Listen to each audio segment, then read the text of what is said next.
Throughout my time here, my family has been repetitively denied. I understand Travis Bloom is an idiot. I understand that. Fully understand that. He holds a good heart.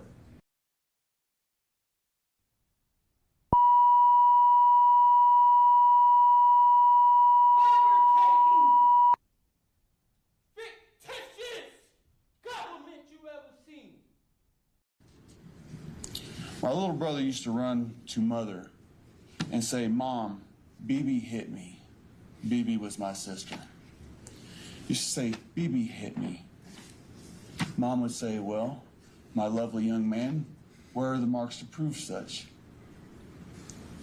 Well, my mom, show me the marks. He could not show any marks.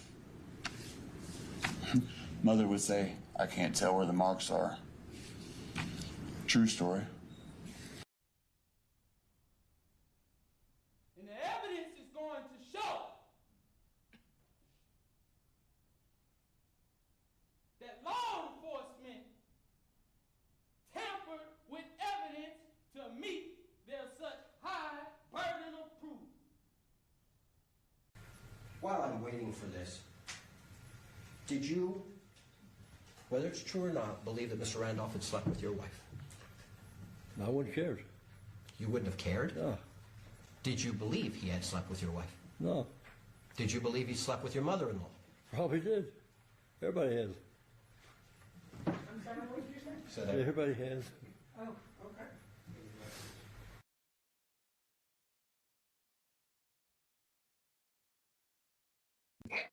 Good morning, good evening, good afternoon, wherever you are, whoever you are, what, if any, you might be, and welcome to nothing.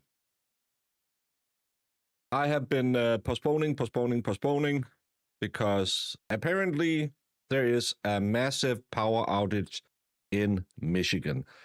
So this has been the view I've been seeing all day. They were supposed to start at 10:30, and I thought, we can catch up. Let's start at noon. Then I went in and looked, and it said we will be back at 1:15 when power has been restored. Oh, no. Just heard something. Didn't hear anything anyway. So it's now 1:15. This is still the view we have. Someone shared, I think it was Miss Scarlett, who is local, shared that they have a power outage that is supposed to go till 4:15 or 4:45 this afternoon. So nobody knows what's going on. Nobody knows but Jeepers. Nobody knows. Blah, blah, blah, blah, blah. La da da dee da do da. So, yeah.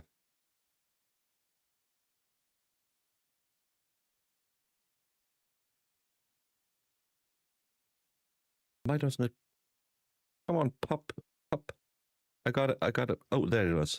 Oh. No one noticed that I got my hair cut.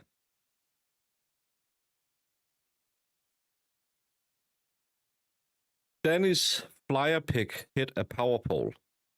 Okay. Do you have your gizmo displayed? He is right there.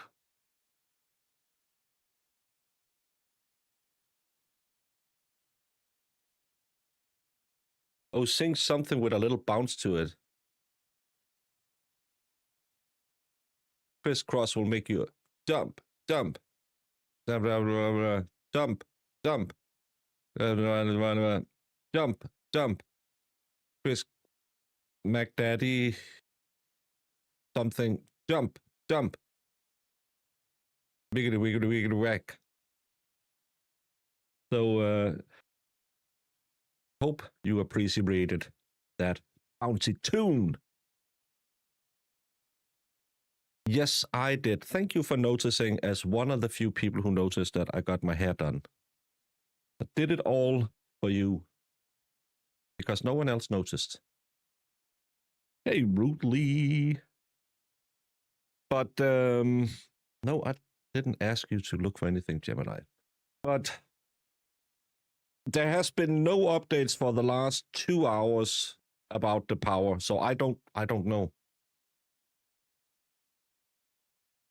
That's I was hoping they were gonna come back, but apparently power is out in Michigan, and there is a big old curling match on right now. We should all just be watching curling and rooting for the Danish girls, but instead we were trying to watch a trial out of Michigan that nothing had happened was. You can't see my hands, so how do you know?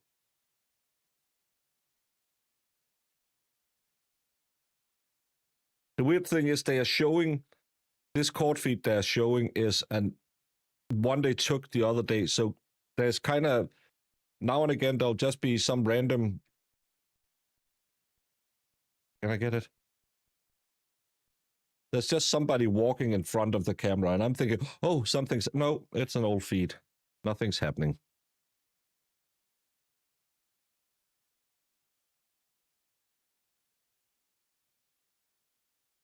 Thank you, Nora. My hair do look handsome. It looks exactly like it does every month because I have had the same haircut for the last 24 years. Oh, and Denmark beat the Chinese in curling this morning. And thank you so much, Side Eyes. Everyone tell Baker how nice he looks. He is as bad as needy as a chick. I'm not sure that's English, but I am. I'm feeling it today. I might be starting my period. That's why I need chocolate, I need a heating pad, and I need love. That's all you need. Love is all you need. That's why you ladies should just say, oh, just wants to love me. That's helping.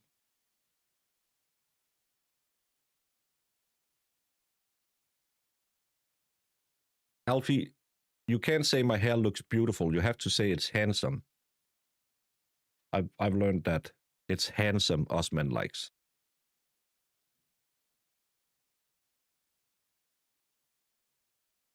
T-shirt has Lucky Luke vibes. No, it's my old. It's from my old street gang, because we were writing a tag on a wall. We went to our old school. Yeah, statute of limitation has run out.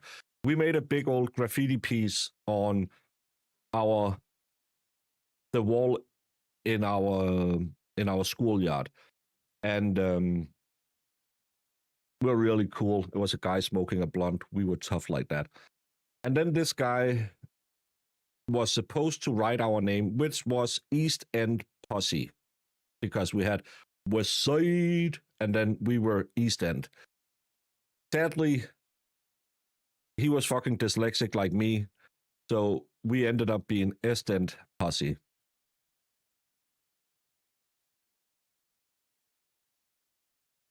That's what happens when you hang out with a dyslexic street gang.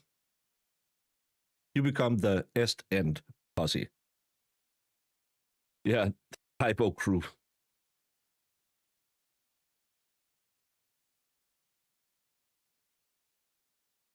You were just talking about your period. Beautiful seemed appropriate. Well, you could just have tossed me a pack of Tampax and a box of chocolate. That would have been better. The street I grew up on was East End Avenue. Well, you might have had an East End crew hanging around those parts as well, because yo, EP rules the streets.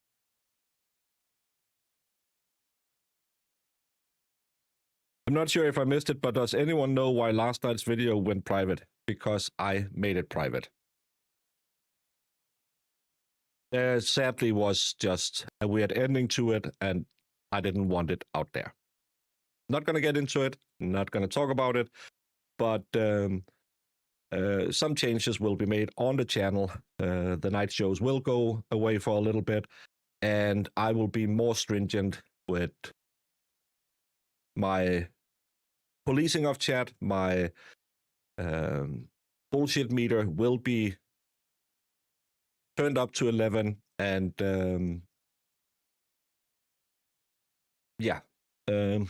I have been excessively open to everyone. I've been, if anyone sent me a DM, I've spent time talking to them, no matter almost about anything. And that will change from now on, because I was very uncomfortable yesterday. I felt really bad after that chat had to see it. And that will change from now on. So sad, too bad. We can't have nice things. People will break the toys. And when people break the toys, Daddy has to tell them that things go away. And that will be the consequences of certain actions made yesterday. And I'm not going to blame anyone. Everything that goes wrong on this channel is because I didn't make sure it couldn't go wrong. So all of it was my fault. All of it will sadly lead to more of you people who potentially wanted to text me a lead to something or DM me a story you thought I should look at, will not be met with anything other than I'll most likely look at it and then it'll be gone, because I have to draw a line. This has taken way too much overhand, is what we would call it in Denmark. And it's on me. Everything that happens on this channel is never because of the mods or any of you viewers. It is my fault, and I have to change that, and that will lead to consequences that some of you might find are deeply troubling, or that I'm a bitch or whatever I am. But I have tried to be super nice, super open, super trustworthy to people. And that is to my own detriment, and it's because I am an idiot. But if I can tell Zach, who has been here for 3 years and been a great supporter of the channel, that I will block him for things he says, I shouldn't let everything slide and just say, well, maybe it's just me misunderstanding things. If you make me feel deeply uncomfortable streaming my own streams, I need to change things around, because clearly I haven't set the correct boundaries online, offline, or anything. So changes will be made, and I'm sorry for those of you that inadvertently will be hit by those changes, but that's how the cookie crumbles, sadly, how it is.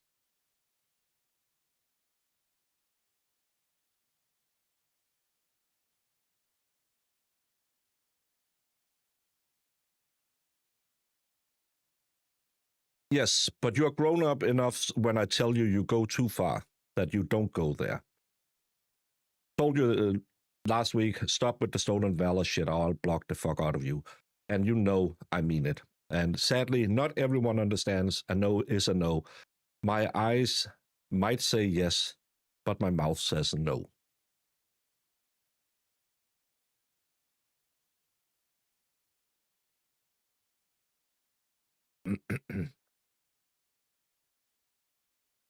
You are more tolerant than I am. Boundaries are healthy, yeah. But I'm also too lenient, because I have had this rule as long as you play nice, as long as you don't attack other people. I am not your speech police. I am not the one who's going to arbitrate in whatever fucking beef there is out there. You can have that. If I see you attack other people and I mention it, you don't stop it, well, I'll give you a timeout. But sadly, people cannot handle freedom. So I'm sorry. Things will change from now on.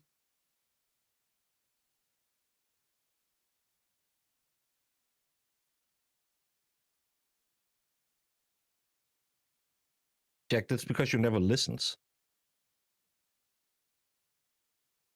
No, my sticker isn't loose. It's never been set on. It's just held on with a rubber band.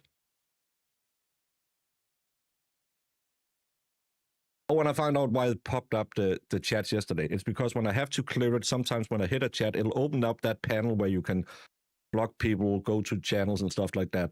And that go to channel was behind the clear button, so it hit both of them when it happened yesterday. Kind of weird. So no more night shows. Right now, no, because I have made the night shows more loose, more. We could have more fun. We could make more drama, and that sadly seems to have also taken people. I don't know. Again, it's not people. It's me. I didn't police it correctly. I didn't set the rules, so it's on me. It's my fault. It's always my fault. Anything that happens on this channel is my fault. Because I am the one who runs the channel. I'm the one who starts the shows. I'm the one who stops the shows. And yesterday I stopped the show. And that will lead to consequences. And I know people will get pissed and start. But it's my fault. Only my fault. Don't blame anyone else. It's my fault. Only my fault.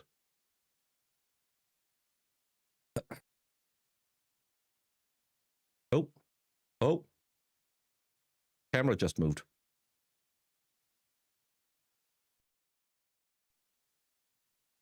Does that mean anything, or is it just... Is anyone local? Does anyone know if power is back?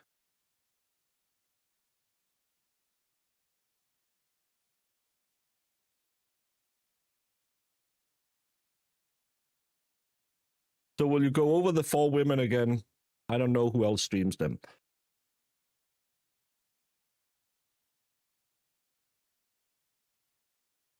I've done one show on them, so it's kind of going to be repetitive doing it again.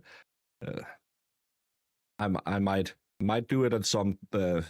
I'll keep an eye on it when they say dumb stuff, but it's... I kind of grow tired of doing the same thing. I don't have any diagnosed letter combinations in my medical record, but I apparently, because I really like having a cup of latte before I go to bed, and I get insanely bored easily, especially when I just hear the same testimony over and over again. My mods have said, you probably have a little touch of the ADHD. And I said, no, I have some AC/DC, thunderstruck. And they said, no, you probably on some kind of spectrum. Light is a spectrum, so of course, I'm very light. So I get really bored when I have to repeat myself. But I will keep my eyes on more future stupidity. And this show was not a great show because Tuesday wasn't on it. Tuesday has gotten a little... I'm not saying she is playing for the light cavalry. That's what we call a loose woman in Denmark, is if she serves with the light cavalry. But she was very, very open on their previous show. So I saw you Tuesday. Me and Loophole Lawyer, we saw you. Oh, we have people in court. We might get a show today.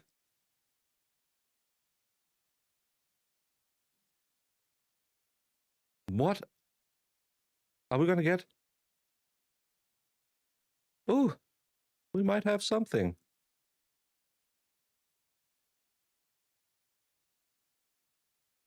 have to admit I'll miss night streams, but I will accept your decision not being here with you. I might do them again, but right now I am just in a I fucked up. I need to regroup, rethink, and reset. And if I come back, it'll probably be with you get one verbal warning, then you get a timeout, and then you get a block if you can't abide by the rules. And the rules are simple. Don't be an asshole. And again, it's on me for not clearly keeping my streams in check.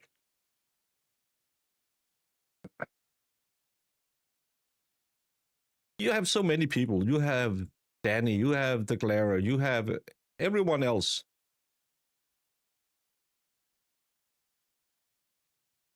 The consumer energy outage map shows the Lenawi County does have power. Okay. Thank you, Nina Canadian. We saw something. They moved the camera. Something might be in there.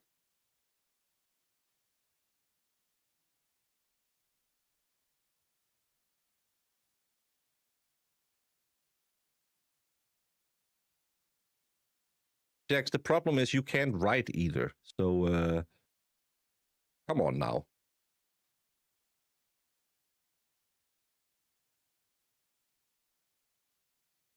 Why don't they use trail cameras in court? Apparently you can use them as surveillance camera.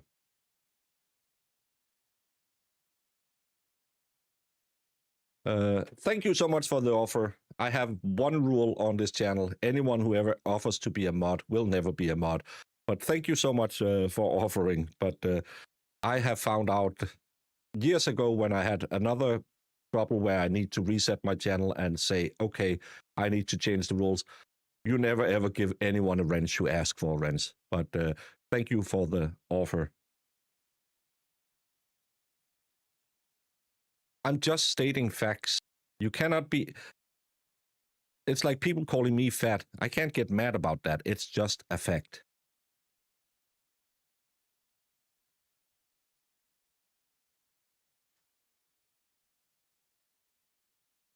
Woohoo! Woohoo! Court! We have court! Woohoo! Something will happen today.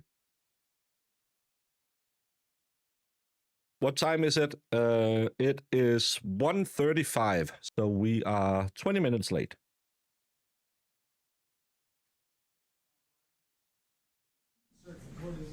I think Jess, Marissa, and Jamie does a great job, and I miss your Angel streams. Yes, but I... like I said, I have this thing with repetitivity, and I got... It just became too formulaic, and I don't like that. But I liked having guests on. But then no one asked to be a guest. Back on the record in file 24-21841-FC, People versus Dale Warner. Mr. McCree, could I have you unhook your technology for a minute? I need to restart our PowerPoint. Now I shall ask again. I left it on this morning and it got timed out. What is interesting about this case? How the defense is going to claim she welded herself inside a fertilizer tank, because they haven't put up a third-party culprit defense so far. You are in the meeting now. Thank you. Okay, go ahead.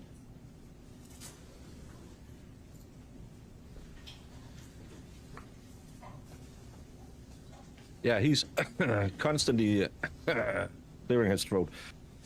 Switzerland is up Right, 2-0 against Denmark in curling. This morning and reviewed a number of exhibits. It's my understanding that there is a stipulation to admit a number of additional exhibits. Is that accurate? That's correct, Your Honor. That's correct. Okay, do you want to go ahead and put that on the record? Yes, Your Honor. We would stipulate to exhibits 60 through 73, 90 through 124. They haven't said anything 127, or yeah, through 143, 144.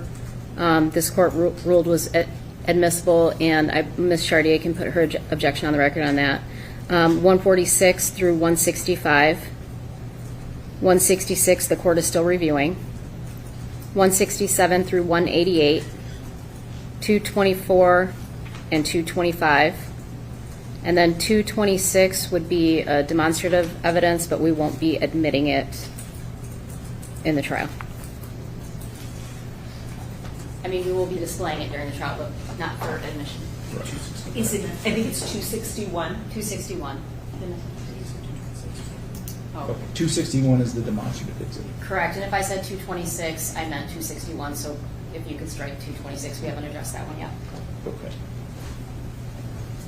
All right, is that accurate, Ms. Sharkey? That's correct, Your Honor. On 144, the summary of the objection was that it was irrelevant to the matter. Thank you. All right, and so that was an autopsy photograph depicting a ring that was being worn by Ms. Warner, and the court's ruling was that that was relevant to some of the issues in this case, particularly issues that have arisen with respect to the jewelry that Ms. Warner regularly wears and whether or not she may be a target for theft or something like that. So I do think it's relevant, and I did admit that over the objection. Yeah, I like that they have, and they do the objection and everything at the same time, so it's just in there.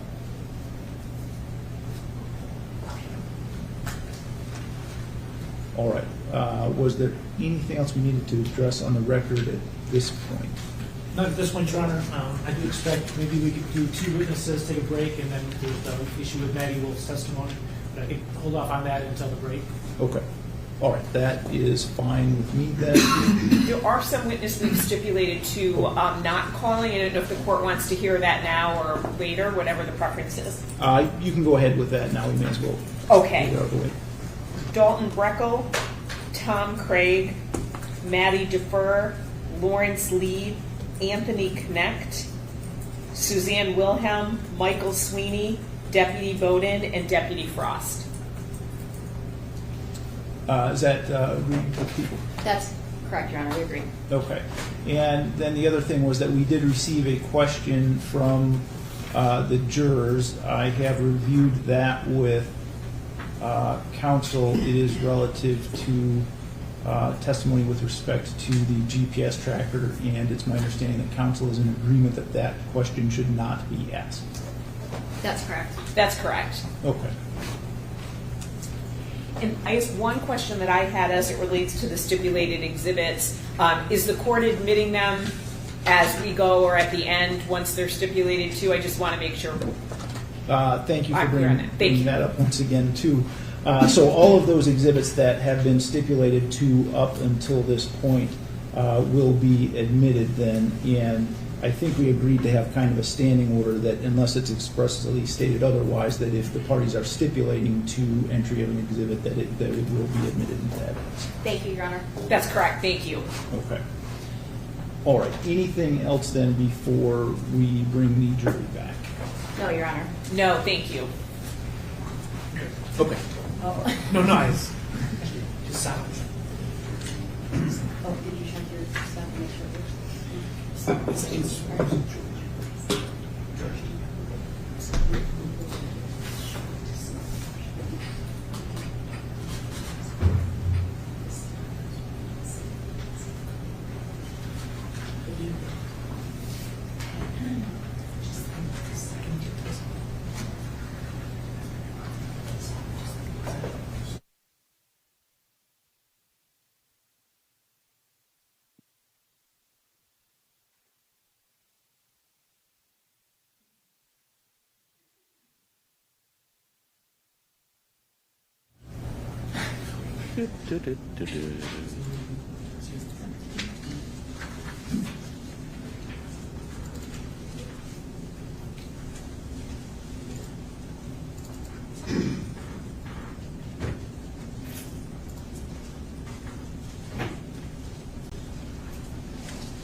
You may be seated.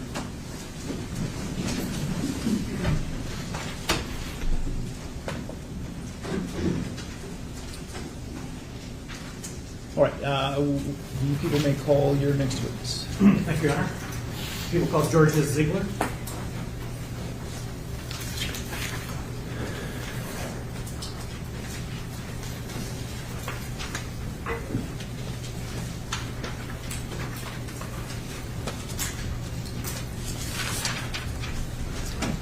If you will raise your hand, do you swear or affirm to tell the truth, the whole truth, and nothing but the truth under penalty for perjury? I do. Okay, you can sit down.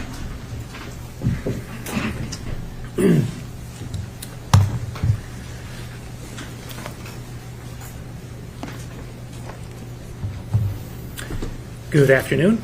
Hello. Could you tell us your name and spell it for the record? My name's Georgia Ziegler, Georgiaziegler. And where do you work? I work for the Michigan State Police. And what do you do there? I am a cell phone records specialist. And what does that mean? I specialize in analyzing historical cell phone records for criminal investigations. And where do you get those records? These records are obtained from the cell phone service provider, so in this case it would be Verizon. Okay. And how long have you been doing that? I've been analyzing records for approximately 5 years.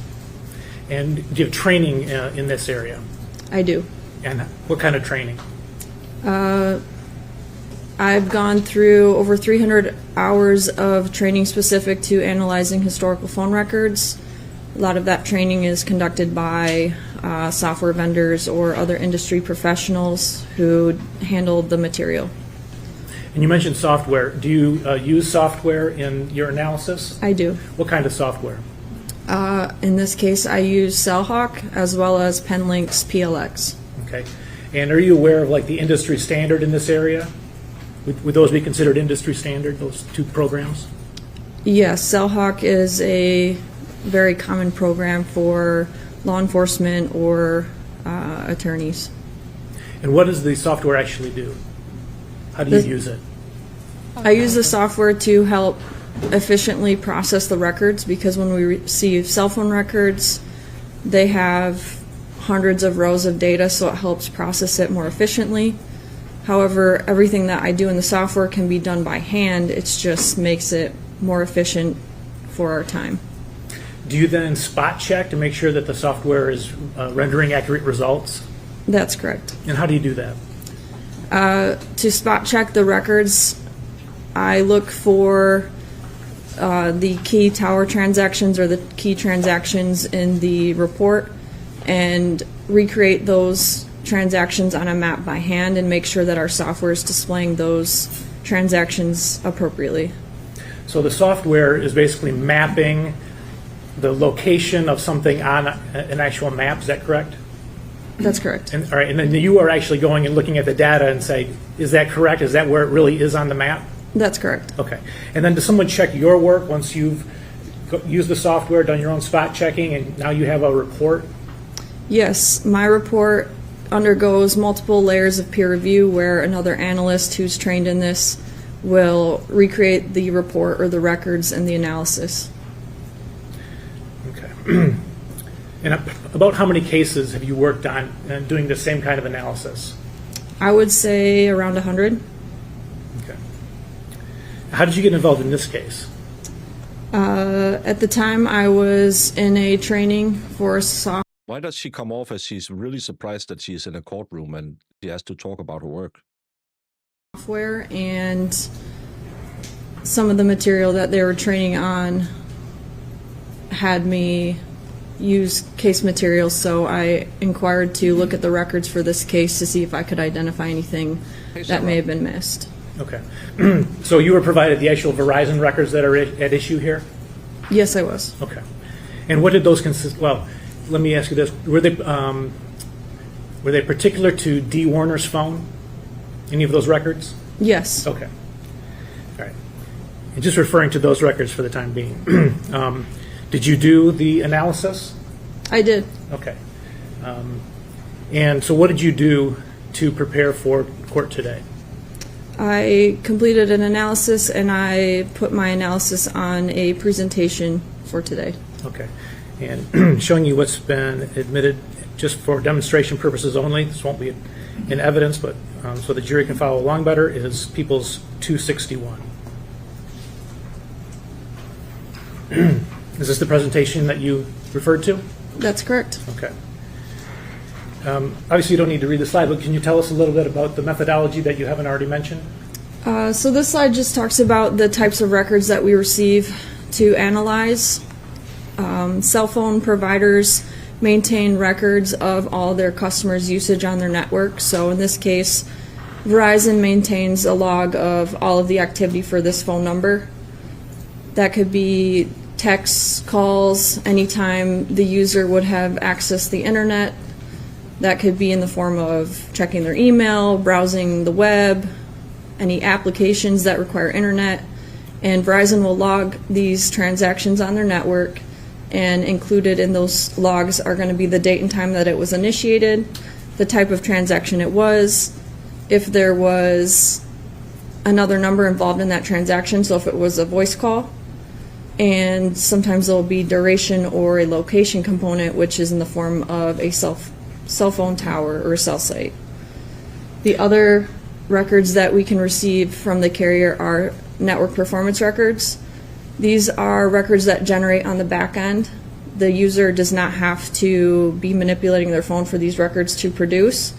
And these records essentially indicate interactions between the device and the cell phone towers in the area. And those cell phone towers in the area can infer an approximate distance from the cell site that the device is expected to be.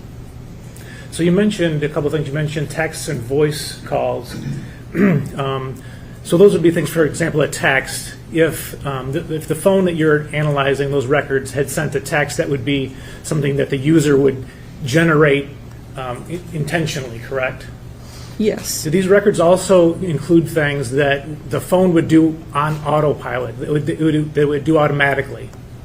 Yes. Like what kinds of things would those might be? Some of the records that may be generated on their own would be if you received an incoming text or a call. Obviously, the user doesn't have control over who's calling them. There would be some data sessions potentially that are generating. If there's data being run in the background, like a background application. And then the network performance records, those are all generated by Verizon. The user doesn't have to be manipulating the phone. So if I'm on my phone and I have like a weather app that I want it to be always having the current weather, I don't have to do anything to say, hey, go get the weather for me. It automatically appears on my phone, right? Yes. Okay, and that would be one of the things you're referring to that happens in the background without the user being involved? Yes, that could be. Okay, thank you. All right, can you explain a little bit about, for those who don't know the specifics about the cell towers? So, like I said, these records contain locational information in the records. They're not exact locations of the device. However, they do provide the location of the cell phone tower. So, if I were to pull out my phone and make a call, Verizon has to provide service to my phone so that it can make that call.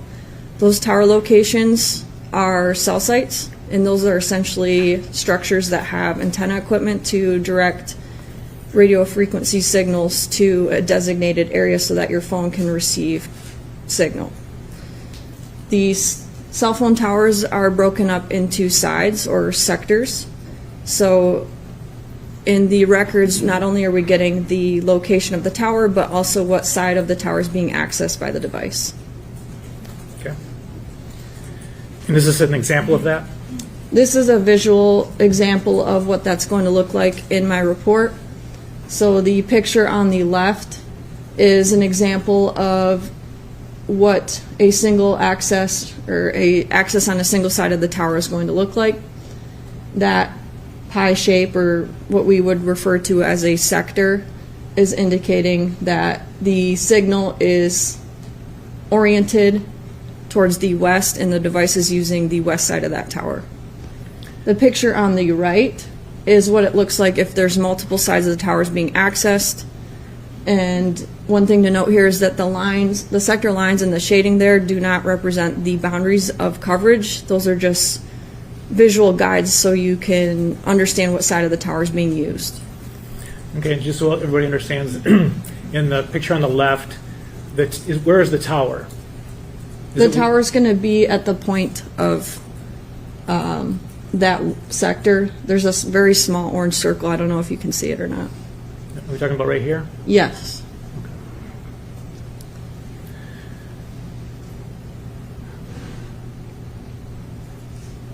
All right. Checks, I think this is what is biologically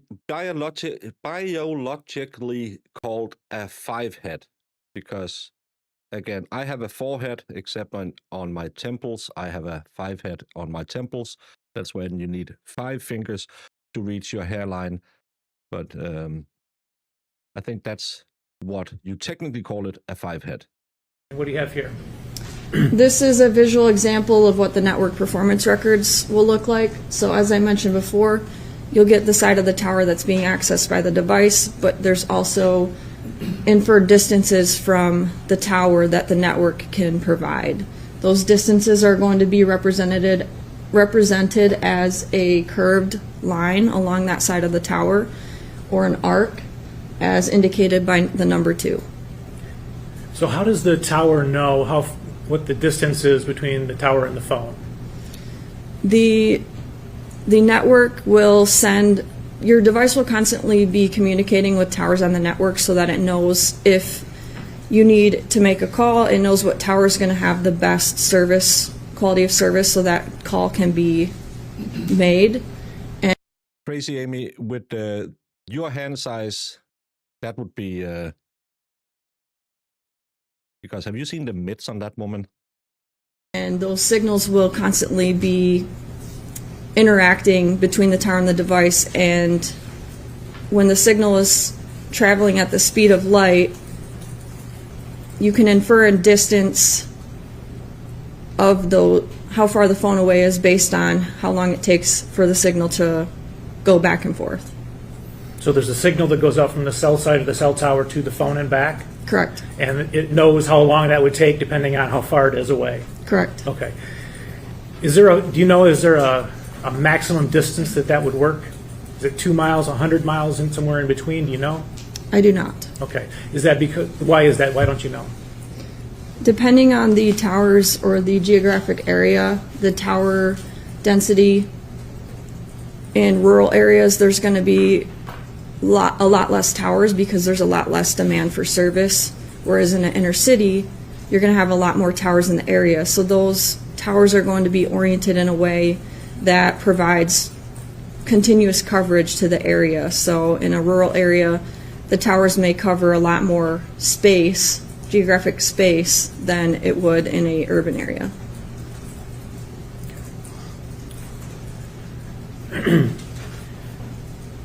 All right, so you did an analysis of a certain set of records, correct? Correct. And what were those records? I analyzed records associated to Dee Warner's Verizon phone. And what was the date that you looked from when to when? The entire record set covered March 28th.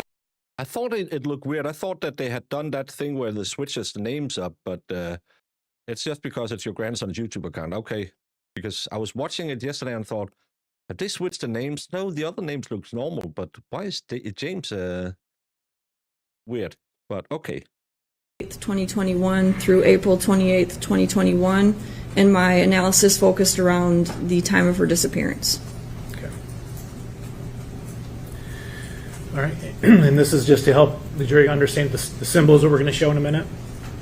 Yes, so the symbols there in purple, those represent the sides of the tower that are going to be accessed by the device.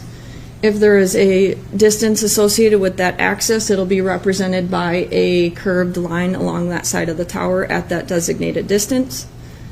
The blue marker pin represents 2170 West Munger Road, or the property, and the small orange circles will be the Verizon cell sites. Have a great evening, Kesima. Okay, and are these the actual cell site locations? Yes, so this is Verizon's towers in the area. The zoomed in image there is the surrounding towers in the immediate area of the residence. So if we look at the bigger scale map that's kind of to the lower right-hand corner, and you look at Metro Detroit, for example, there's parts of it that are just all orange. You can't even see a distinct circle. Is that correct? That's correct. Okay, and is that an example of when you said there are more towers in urban areas? That's correct. Okay. And then the call out there is just the area around the Munger property. Is that right? That's right. Okay. And can you look and tell us where are the closest towers to the Munger residence? Munger? The closest towers are going to be, by bird's eye view, is going to be directly north of the residence and south with a little bit to the east. Okay, and I'm going to just point at one here. Is that one of the ones you're referring to? That's correct. Okay, that's the one to the north. And what about this one? Yes. Okay.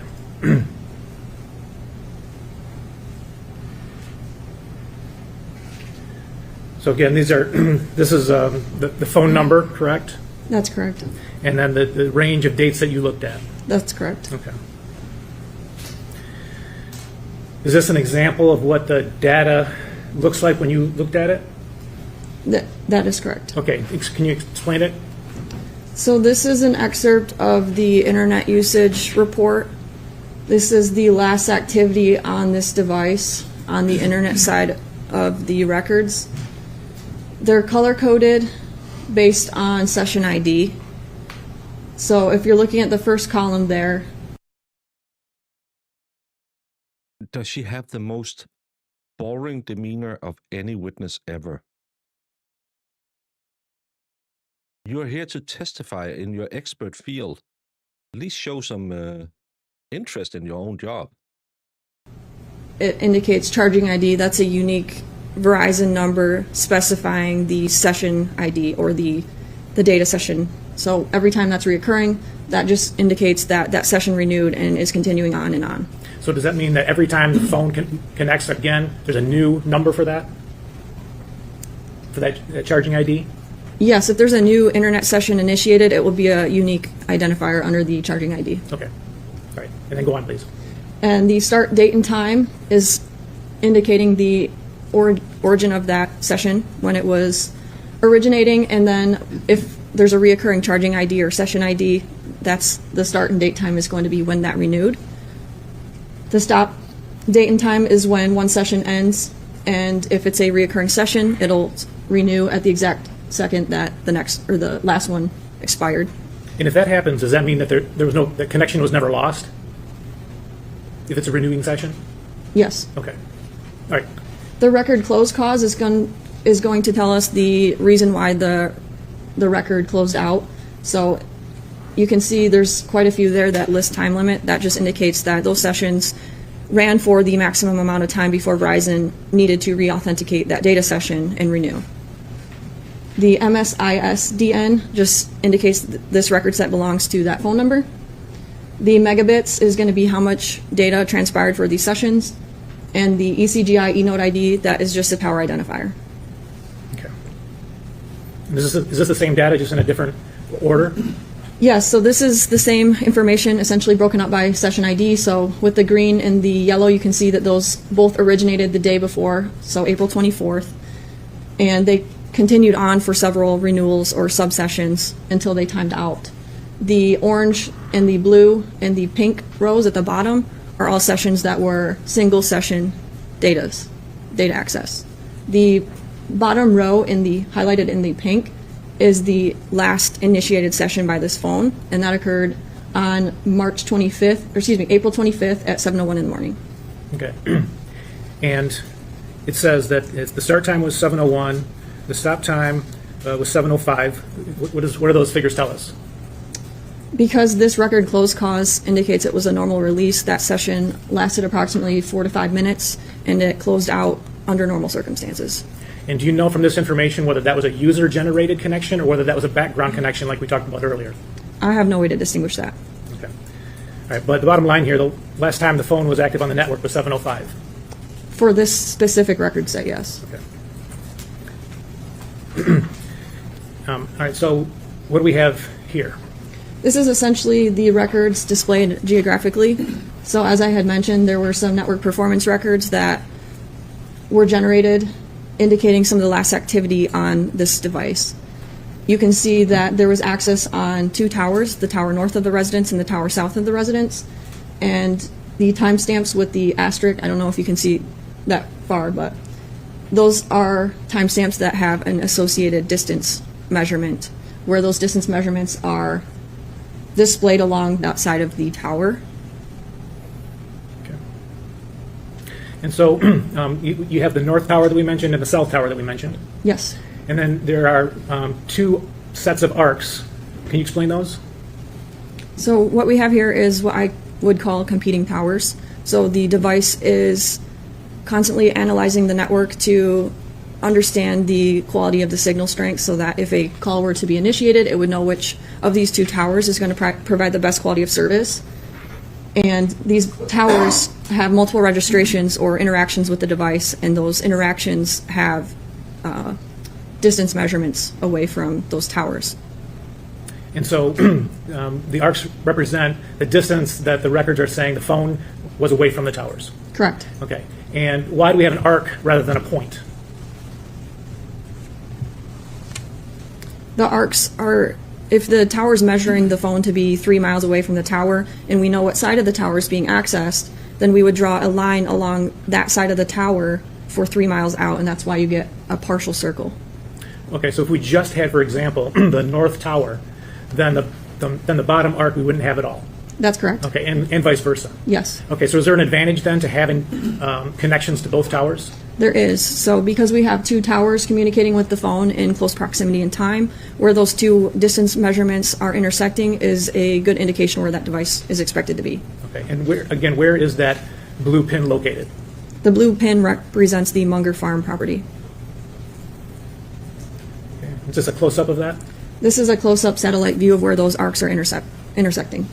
And so why is there a difference of however many feet that may be between the, you've got, going from the bottom left to the top right, you've got 4 pieces of arcs, and you've got 2 coming the other way. Why aren't those like right on top of each other? It's normal for devices to generate a slight variation in the distances because essentially the network's measuring the time it takes for the signal to travel. Sometimes the signal might be delayed. If it's not direct line of sight, then that signal might have to take a different path to get to the phone. Okay, but we don't have any other arcs, do we, other than these that are displayed? Correct. Okay. And so does this represent movement of the phone or no? In this instance, it would be hard to distinguish movement. All right, so again, all of these are intersecting right where the Munger Farm is. That's correct. Okay. And that's what the towers are telling you, this is where the phone is. That's correct. Okay. Now, there are some other times on here. We said that the last time that there was a data session was 7:01. What are the other times? I'm replying to emails. That's what I'm doing because, oh my God, this woman has the most monotone demeanor of anyone ever. Times represent? The times indicated. I met the love of my life in high school. He was a captain of the football team. We were both doing okay in school. I was a straight A student. We went on and dated for 5 years, got engaged after 3. That engagement made me so happy. I was standing at the peninsula's top and he went down on his knees. Never in my life have I been more happy to have this man I love above everything else do this thing for me. We then were engaged for a short while we were planning our wedding. Our wedding was an amazing wedding with both families showing up, and I have never seen my grandpa as happy as that day. It made me so happy. I was elated. I felt like a princess. 2 days later, we found out I was pregnant, and I couldn't wait to start this new life. My daughter's birth was the greatest thing ever happened to me. And every day I look into her face, I feel that new joy. Here are the tower registrations or the interaction times with the device and these towers. And so is that when you said that the tower needs to know if a phone is within reach of that tower, so if a call comes in, it knows that the phone is there? That's correct. Okay. And when is the last one of those? Is it represented here? The last interaction would be at 7:14 and 21 seconds. Okay, that's AM? AM. On Sunday morning? Yes. Okay. So did you also look at the record of her actual voice calls? I did. And is that what this represents? Yes. Okay, and tell us about this. So this is an excerpt from the voice activity on the network. The top row there, I know it's kind of hard to see, but It looks like she hasn't slept. the top row is going to be the last outgoing and connected call for this device on the Verizon network. That occurs on April 24th in the evening at approximately 4:47 p.m. And then the subsequent calls are all the incoming calls the next morning that are ringing to voicemail. So that phone made an outgoing call on Saturday at 4:47, and then after that, every single call was an incoming call. That's correct. All right, and you have the duration of those calls? Yes. Okay. So in the second to last column, the first incoming call, it says 000003. What does that tell us? That was a incoming call, and after 3 seconds, it hit the voicemail. Okay. And then just scrolling down, similar, either 2, 3, 4, or 5 seconds for all these incoming calls. Yes. Okay. And then at the bottom, you indicate calls handled by voicemail. Yes. And what does that indicate? The bottom section there is a grid of every day that there was a call that was handled by voicemail. So these would be all the unanswered calls that ring to voicemail. Okay, and just so the jury can be clear, can you read the numbers starting from March 30th? Yes. So one thing I would like to note here is that there are going to be days in here that should indicate 0. If we're looking at April 1st, there's no column for April 1st. That's because there was 0 calls that rang to voicemail. So I can read March 30th is 20, March 31st is 1, or excuse me, 2. March 31st is 1, April 2nd is 1, April 5th is 2, April 9th is 1, April 10th is 2, April 12th is 1, April 14th is 1, excuse me, April 14th is 2, April 15th, 1, 16th, 2, 19th, 1, 20th is 2, 21st is 1, 22nd is 1, 23rd is 2, 24th is 1, 25th is 75, 26th is 43, 27th, 33, and 28th, 16. Okay, and so there's a pattern here. Yes. So you're saying that from the 30th of March through the 24th of April, the most times that phone had a call go through to voicemail was 2 in one day. Correct. And then on Sunday the 25th, how many went through to voicemail? 75. Okay, and did the record say that she ever answered her phone after Saturday the 24th? No. Did she ever make a call after Saturday the 24th? No. All right, thank you.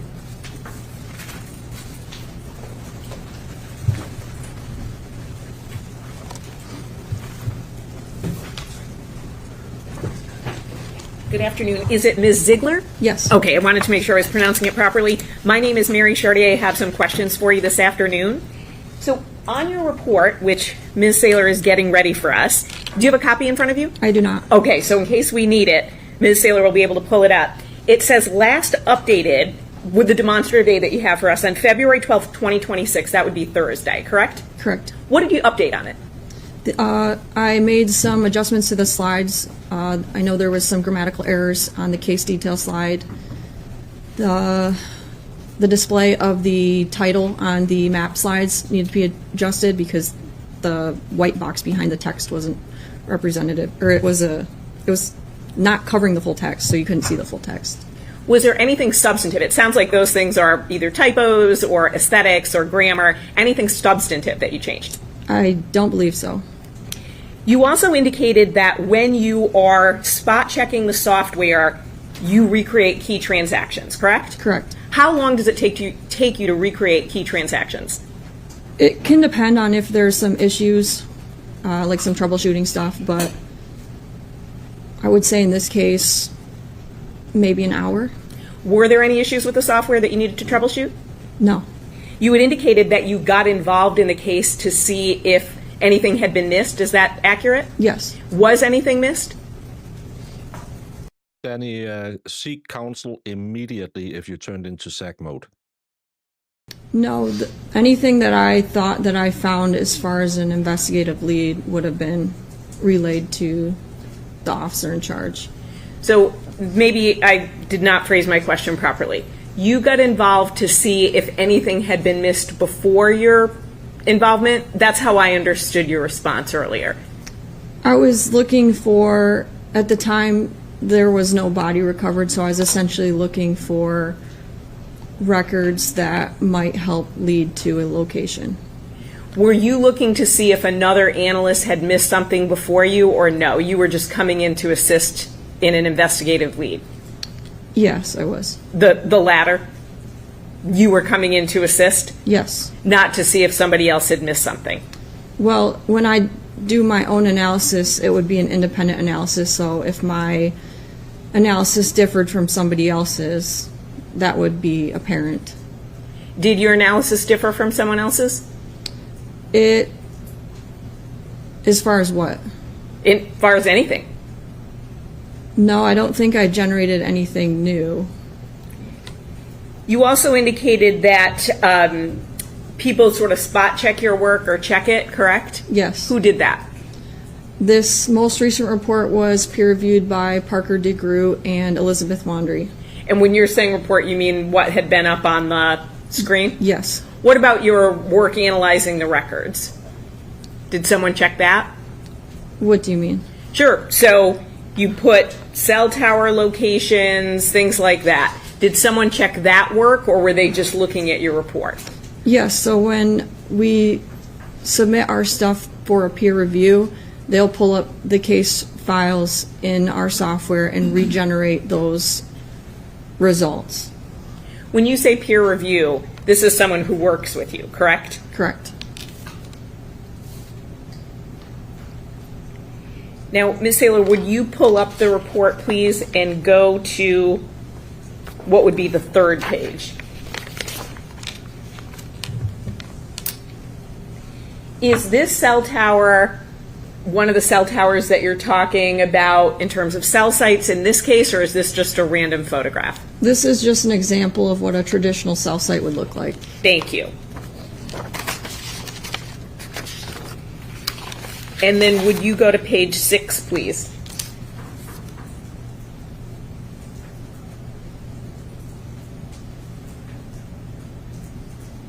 So if we look on the 4th bullet down, it says the activity displayed is meant to provide an overview of the approximate geographic location.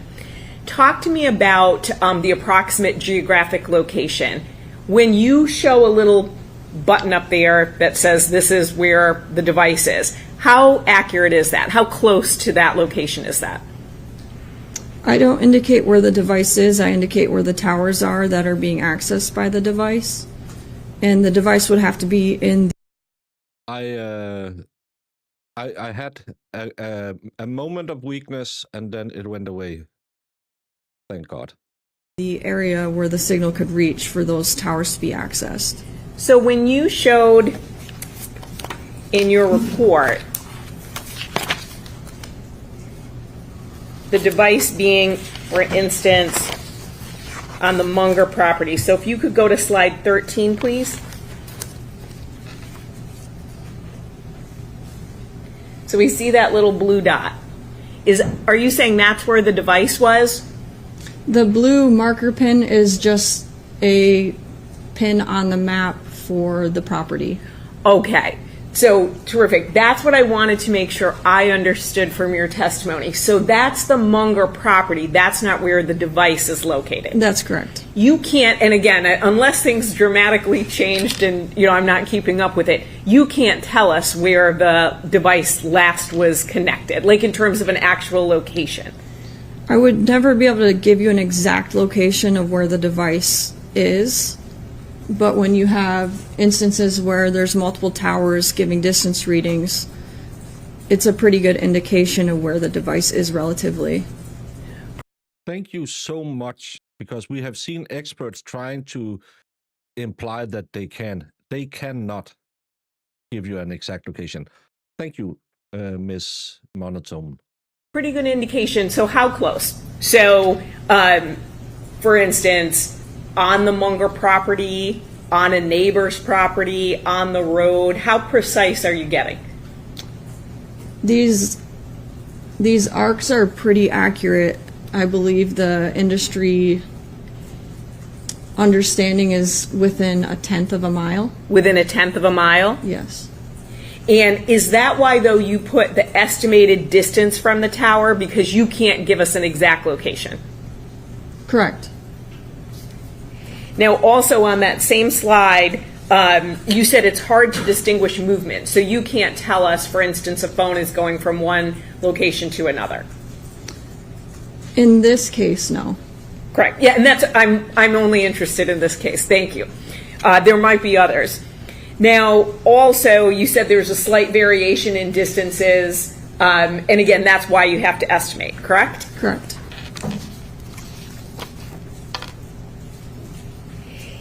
If you would go, Ms. Saylor, to the next page, page 12, or actually the page before page 12. Thank you. So these times, 7:13, 16, 7:13, 33, those are times that the device is connecting with the towers. Is that accurate? Yes, those are times that the device is interacting with that specific tower. And so if I look at the bottom, 7:13:11, 7:13:12, so that's 7:13 a.m. in the morning. And then not even a second later, it's connecting to the north tower, correct?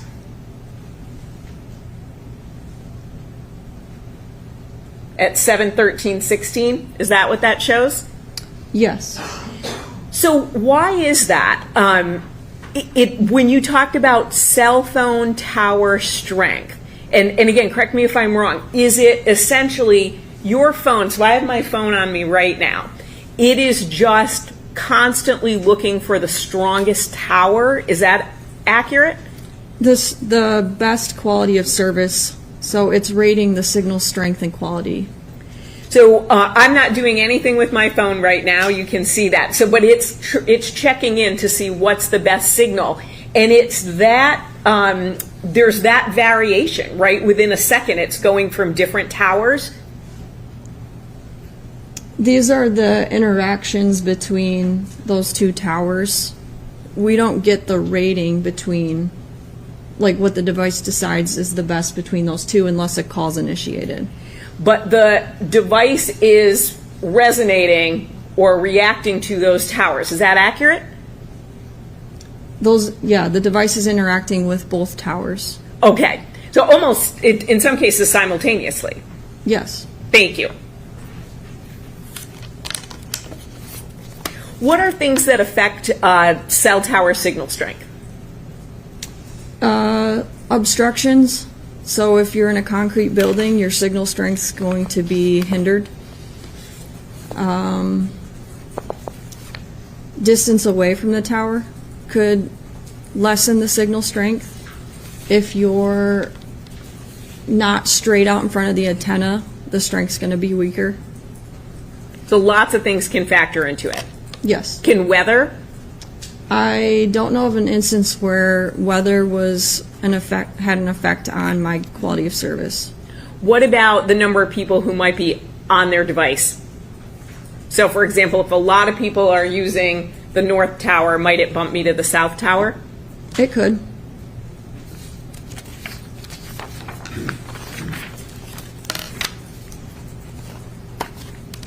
Now, you had indicated that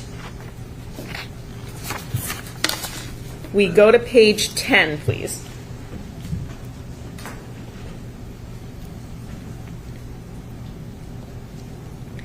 The bottom row. This is the last connected data usage for Ms. Warner's device at 7:01:18, correct? That's correct. And then the stop time is 7:05:45, right? Correct. But you don't know what was going on. You don't know what was happening with the device to register that. Is that accurate? That's correct. Now, if we look up 2 rows before that, so the 1 row right up in green, that start time is 1:47:20 and the end time is 7:47:20. Do you know what's going on with that it essentially would be 6 hours? 6 hours is Verizon's maximum amount of time that a session can stay open before needing to re-authenticate with the phone. So you can have kind of 2 things going on at the same time. This one session that ends on 7:47 and then another activity that begins at 7:01. Is that accurate? Yes, you can have multiple data sessions running at the same time.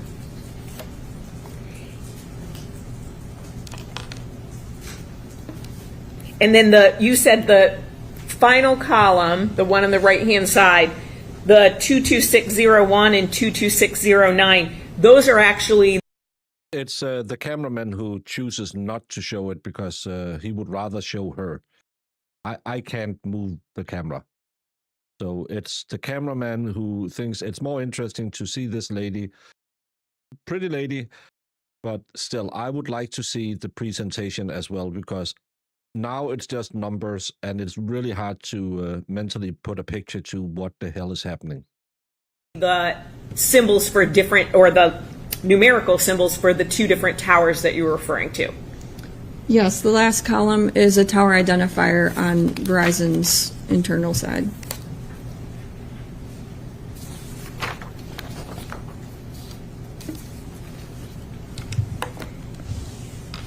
Now, you did not analyze Ms. Warner's actual phone, correct? Correct. You analyzed the records from Verizon? Correct. And I think we already covered this, but the estimates that you showed where the arcs were on your report, you can get us somewhat close, but you cannot pinpoint that location, correct? Correct. I have no additional questions. Thank you.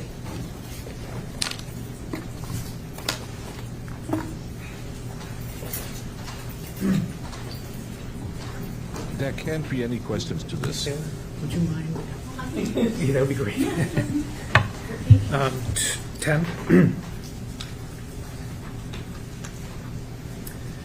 I just want to quickly do 2 things. First, the green line second to the bottom, the one that timed out after 6 hours. Yes. Okay. So if I'm understanding you correctly, the the network remains open to that phone for 6 hours, and if nothing happens, it just times out?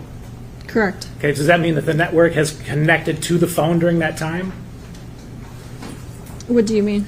Was the phone connected at 7:47? Or was the network just open to the phone if it appeared? So the last time that session re-authenticated with the phone would have been at 1:47 in the morning, and that session stayed open regardless of if the phone was using that session or not. Okay, so we know that at 1:47 there was a connection, but after that we don't know. For that session, correct. For that session, exactly, thank you. And then if you could go to 13.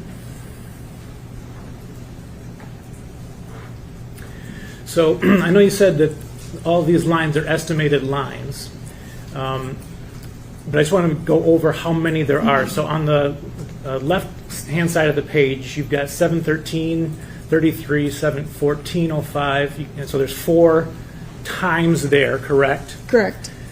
So you've got 1 line associated with the first 3, is that correct? Yes. There's 1, okay. So am I correct that there's actually 3 arcs there, 3 estimated arcs, but they're all one on top of the other? Correct. Okay. So in other words, the phone, the tower is estimated 3 times that's where the phone was along that arc. Correct. Okay. 71316, that's just the 1 time that the phone estimated, or that the North Tower estimated that the phone was just a few feet south. I know you're summarizing testimony, but it's really leading into leading. Objection. I understand. I'll do it differently, Your Honor. The 71316 line, could you explain why that is different from the three lines that are all together right above it. At 7:13 and 16 seconds, the signal would have had a slight variation in the timing that it reached the phone. Okay, and then the same for, you've got on the other side, you've got 708, 704, and 706. Those are just single readings. Correct. And each I'm sorry that Marissa unionized all the lot lizards, so the prices went up, Zach. But you'll have to take it up with Marissa at the next board owners meeting. one of those generated an arc coming off the south tower. That's correct. Okay. And then 705, 707, 708, 713, 11, 713, 12. There are how many different arcs associated with those timestamps? That one arc is associated with all those timestamps. Okay. So 5 times the south tower estimated that that's where the phone was? That's correct. Okay. And where these come together, is it a good indication of where the phone is physically located? Correct. All right, thank you. Nothing further.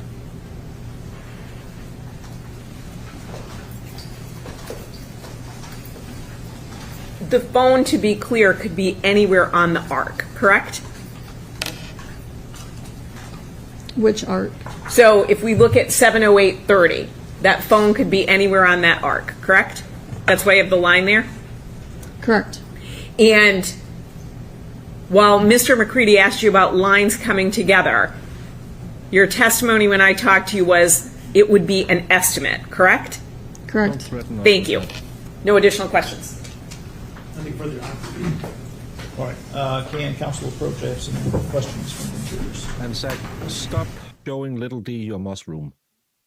It's inappropriate that you send her the mushroom pictures.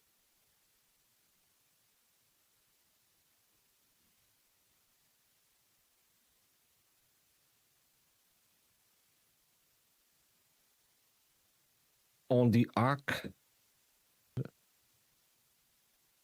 Arc. Well, we call it arcing as well, but We have 3 questions from jurors. It's my understanding that the attorneys are in agreement that they all may be asked. That's correct, Your Honor. Thank you. no, Zach isn't little D. Zach has a little D. Little D is Danielle, because when Danielle started hanging around in these YouTube streets, you will notice her name is spelled with a small d, not a capital D. So she became little D.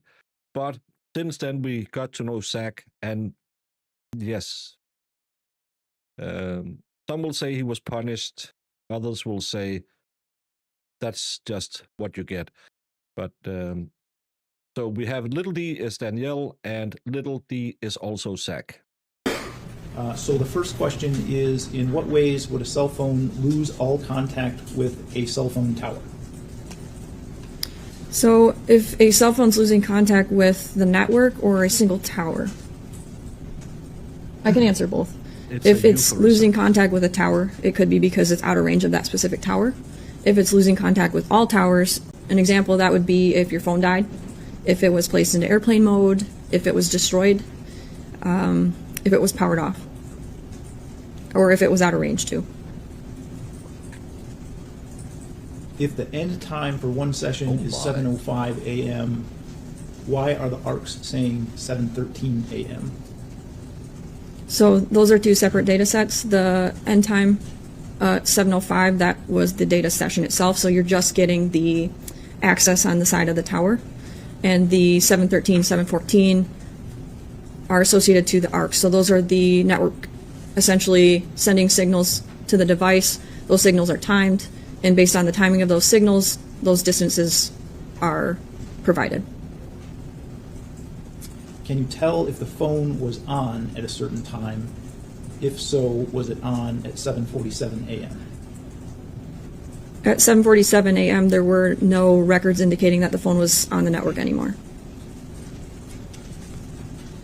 All right, Mr. McCready, anything else in follow-up to those questions?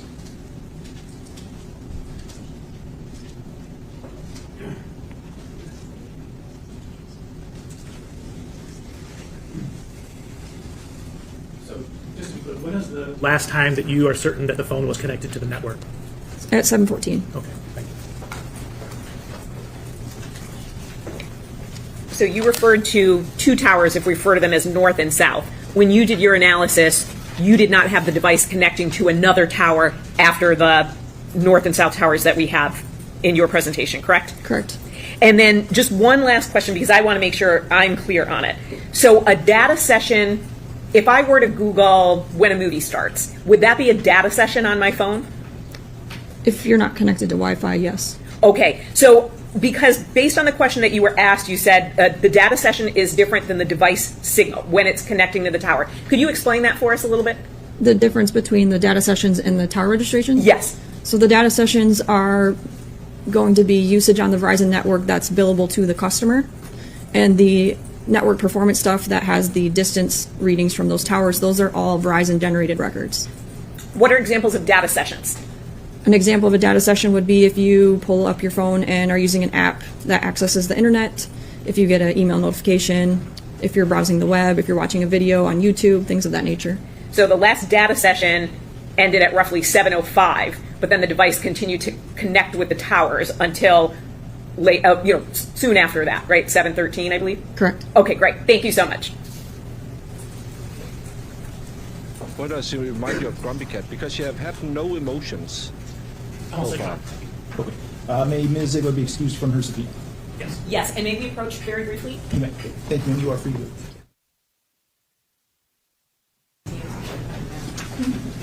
Oh, did you all see that wolfhound that won silver today?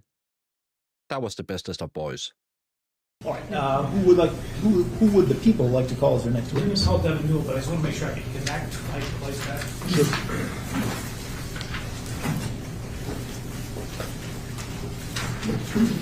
No, there wasn't really a lot you could do.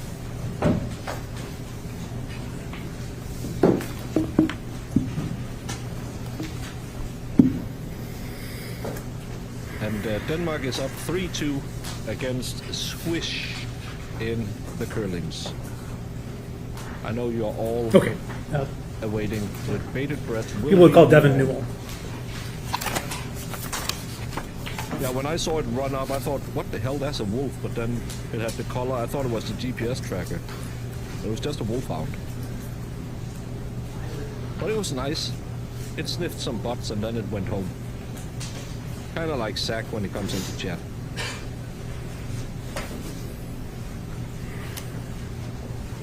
Hey, Holly Maxter. Would you raise your right hand, sir?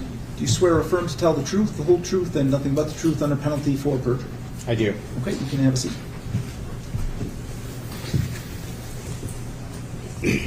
Good afternoon. Good afternoon. Could you please tell us your name and spell it for the record?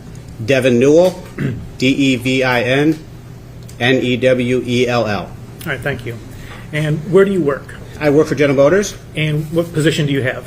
My title is Senior Manager and Senior Technical Expert. All right, and does your job have anything to do or any interaction with OnStar? It certainly does. My primary role is to investigate the field performance of our advanced driver assist systems.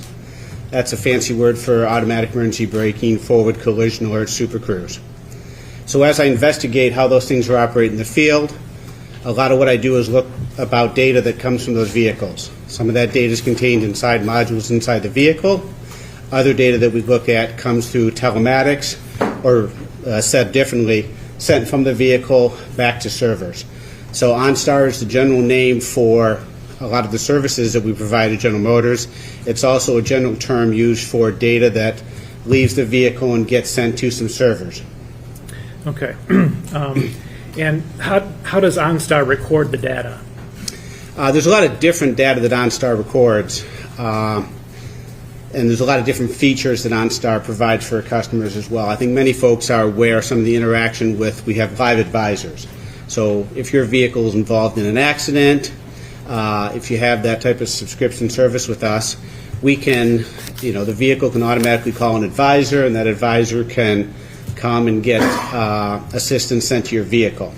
While that type of work is going on, data can come from the vehicle and sent to the back office as well. That's one kind of service that OnStar provides that many folks are aware of. Another more common service that we have relates to applications that you can get downloaded onto your mobile phone. I use the term OnStar mobile app. Depending upon what vehicle you'll have, it may have a Cadillac mobile app or a Chevy mobile app associated with that. On that mobile app, we allow you to do lots of interactions between your phone and the vehicle. One that lots of folks are familiar with is the ability to remote start the vehicle from your phone. You can use that type of interaction with that. That's a different set of data. As you are interacting with that mobile application on your phone, the OnStar or Cadillac app that's on your phone, we collect data regarding what the customer is doing and how they're doing it. We primarily collect that data to understand how our customers are using their features, to understand if there's problems with them, and or to develop better features and new features in the future. You mentioned the My Cadillac app. What does that particularly do? It does a number of different things. Again, it's an app on your phone, like a lot of different apps. It can allow you to press buttons on it to remote start your vehicle, honk your horns, unlock the vehicle, lock the vehicle. It allows you to also understand the status of your vehicle, how much oil life you have left, how much tire pressure is in your air, how much fuel is left. You can also use it to understand the location of your vehicle. You can also use it to buy products.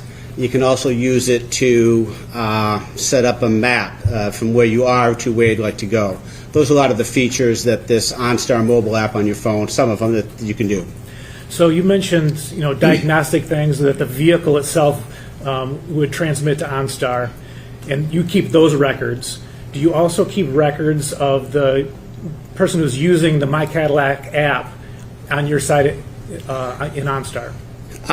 If you have an OnStar account with us, an OnStar subscription, like a lot of other subscriptions you may have on your phone or in your vehicle, we have account information. We know who is on the account. We know your address, things like that. We would certainly know that too. And relative to the phone that's being used, we collect certain information that helps us understand the phone that you have, what type of phone that you have. Again, so we can understand a particular phone. I love how he sells all of this. Oh, we are digitally surveilling you all the time, but it's just to help you. We are the good guys. We connect, we read what you have on your phone. We read whatever you do with your phone. We monitor everything you do in your car, but it's just to help you. It's not because we take that data and we'll try and sell you another car, or we'll sell it to the Chinese who will then try and sell you shitty product off Temu. Oh, it's such a great product. It'll help you. Yeah, it's all for your benefits. Trust me, bro. Oh, Becca, yeah, you came right in for the telematics. Or is having issues with our apps, and understand how to make more features based on the type of phone that you may have. Were you asked to produce the records? In this case, they had to do with the Cadillac Escalade? That's correct. A search warrant was sent to General Motors for a particular 2016 Cadillac, asking for information that we may have, records that we may have, relative to OnStar services and features we provided to this particular 2016 Cadillac Escalade. Okay. And approaching equals 224.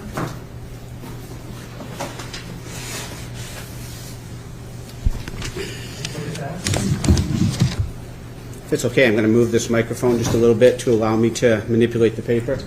Thank you. I hope everybody can still hear me okay. All right, do you recognize what I just handed you? I do. These look familiar to the records and accounts that we provided, printed out over obviously a large number of papers. Okay. Do you know approximately how many pages there are there? Over 400 or so. I know some of the records were 80, 60, 70 pages long, 120 pages long. I didn't count the exact number, but you can see by the height and weight, there's a lot. The top page is actually the last page in there, and it's a bait stamped. I do see this page here. Down at the bottom, there's a bait stamp of OnStar. The last 3 digits are 583. And what does that indicate to you? We label all of the documents we provide you. We start with the 1, and then we end with the last one that we have here. Yeah, but Google is not trying to, well, they are to, oh, we're just putting cookies in there to help you. We all know that Google is monitor everything we do, all these, I'm staying off the grid. Hey, Alexa, tell me the weather. I hope I set off all the Alexas. But OnStar is just, oh no, it's just to make your car and your app better. If this is the last page, that would say that there's 583 pages produced as part of the response to that search warrant. Okay, thank you. I'm going to show you what's People's 29. Do you recognize that? I do. What is it? That would be a representation of the OnStar mobile app that would have been available in the April 2021 timeframe. Like a lot of apps on your phone, depending on what type of phone you have, exactly how it looks may be a little bit different. But that's how it would have looked for 2016 Escalade in April of 2021 for an iPhone 12 Pro Max. Okay, so the display would be different depending on what device you were using to the software on? Yeah, that's correct. If you had a much older version of an iPhone, it may look a little bit different. We'll also let you use iPads and devices like that too. So depending by just length and width and height of the phone, it changes a little bit.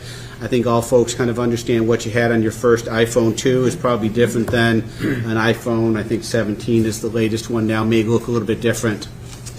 Okay. All right, so I'm zooming in on the bottom part of this, and can you explain the various icons here?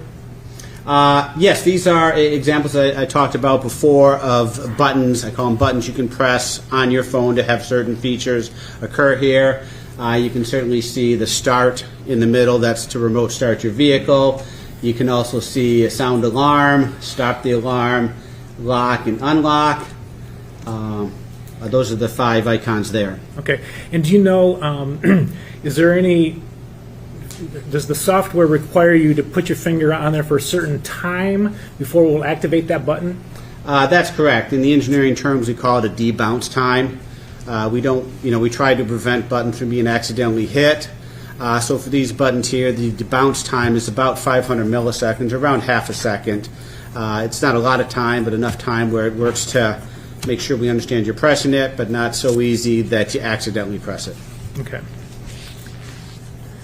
All right, and on the bottom here is a View More button. What happens if you push that? If you hit the View More button, that would allow you, these are 5 kind of commands on the main screen there. If you hit View More, it would keep those 5 and show you other ones like flash alarms and things like that. Okay. How do you get to this screen here? I go back to the first page. Down at the very light. Oops, sorry. Down in the lower right-hand corner, it looks like 9 buttons there. It also says the word more on it there as well. There you go. You'd hit that button there. Maybe it's his accent, but it sounded like view more on when he said view more on. And that would take you to the second screen that you had up there. Okay. And so these are more options? That's correct. All right. I'm particularly interested in the second one. What is that? If you hit that button, vehicle locate, it would then cause another screen to pop up that would show you the location of your vehicle as part of a map. Interesting enough, if you also hit the navigation button, that would pop up the same thing. It would show you where you're at. The navigation would allow you then to enter an address as to where you want it to go. So both vehicle locate and navigation will pull up a screen that looks like this one here. Okay. On your end at OnStar, do those register as different things if you're trying to locate the vehicle versus pull up a map? Relative to the reports and how we restore them, they look the same. Okay. They look as a get vehicle location is the primary aspect of it. Okay. And is this a map of essentially what it would look like? This is a screen that we provided you. This is the Warren Technical Center. at General Motors Warren Technical Center in Warren. This is a representation of a vehicle that's sitting on our campus there in Warren. Okay. All right.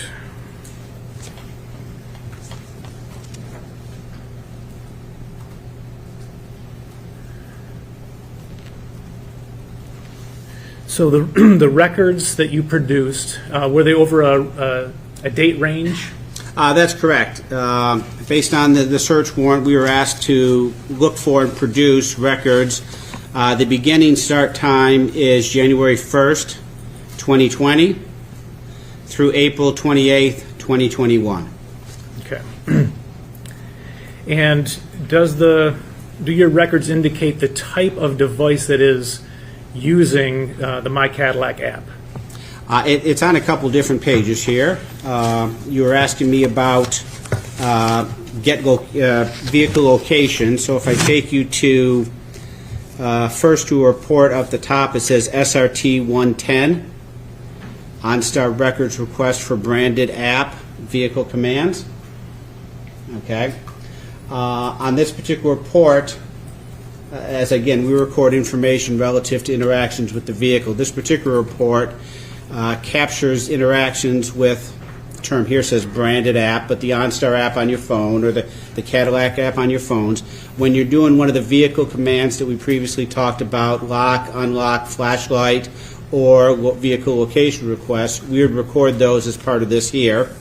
In the very right-hand column, it says device ID.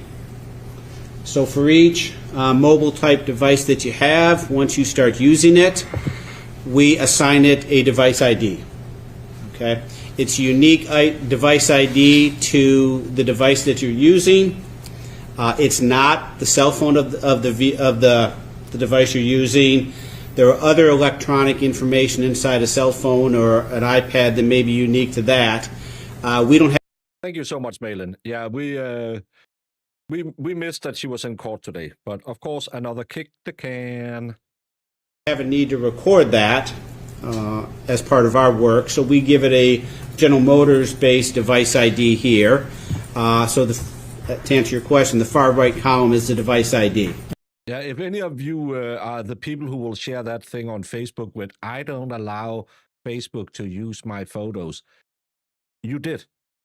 When you signed up to use Facebook, you gave them the right to all the content you put on Facebook. So your kid pictures, I would even think those dirty little secrets you send to your husband in the Messenger app is also owned by Meta now. Think about that. Okay. And so if do you record when somebody makes an account, do they have to give their name and address and all that? That's correct. Okay. Did that happen here? Yes, it did.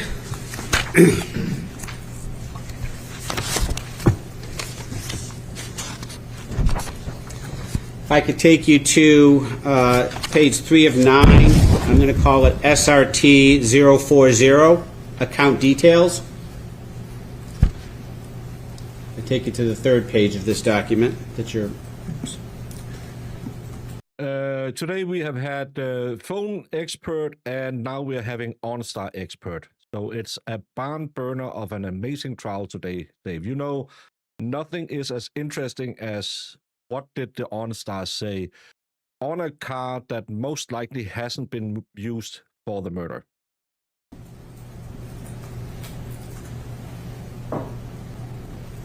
Okay. All right, thank you. Like many apps that you have or subscription services that you may have, up at the top there, in the upper right-hand corner, there's the account number associated with the account here. We have the vehicle identification number, the VIN. That's a 17-digit number that's unique to a particular vehicle. The requesting authority, this TC 982272, that's simply a number General Motors assigned to the search warrant that we received here. We've got a search start date and end date. Apparently you had a massive power out in Michigan, so court was supposed to start 10:30, started at 1:30, and they're probably going to go through 3 witnesses only today. Here, those are the dates I previously referenced here. And then the other information here is, as it kind of almost plainly says account information. We tell you when it was opened, we tell you the status, we identify it in this case as a personal account versus like a commercial account. We identify the owners of the account and their phone numbers here, as well as an address. Okay, and the account owners here? I see two account owners associated with it. The first is Dale Warner, and the second is Dee Warner. Okay. All right, and then if we go back to the records that you were just mentioning before with the device ID, which report was that? SRT 110. And I just want to ask about, for example, here we have at the top, we've got a device ID ending in 36F4. I'm sorry, let me just go back to the very first page. I'm also on page, page 1 there. There's a device ID here. It's got a lot of digits here, but we'll stay to the last 4, FD96. Okay. And who generates that device ID? That device ID, General Motors generates that. Okay. It's unique to the device that's being logged in. Again, it's not the phone number, it's not a serial number of the device. We just assign our own device ID to it, so we understand what type of device we're using to, but not necessarily recording the customer's phone number or other information as part of that. Okay, so that is a unique device. You don't ever give that number to another device? That's correct. Okay. All right, and do you know also what type of devices are using the app? We do. If I take you to the last page of our production here, page 583. This is a bit of decoder ring for that information. The first column is the device ID. We tell you when that device ID first logged in. We tell you when our last login or last known login of that device is. What version of app is being run on it, what carrier is being used, Verizon versus AT&T, device type, and then this device model and device name can help you understand what type of device it was. Okay. And so do you see that first device that we were just talking about listed in the device IDs? Yes, FD96. I see that as a device model iPhone 7, 2. That's how Apple identifies it. The brand or marketing name for that one is actually an iPhone 6. All right. And so there are 4 different device models that you have in your records. Is that correct? That's correct. All right. And can you pick us from the top and tell us what kinds of devices those are? Sure. An iPad 6, 8. That's iPad Pro.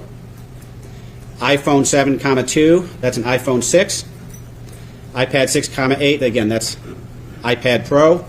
The last one, iPhone 13, 4. The marketing name for that would be an iPhone 12 Pro Max. Okay.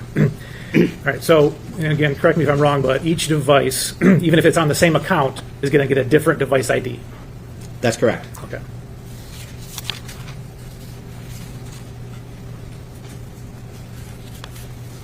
Does a user have to generate a username?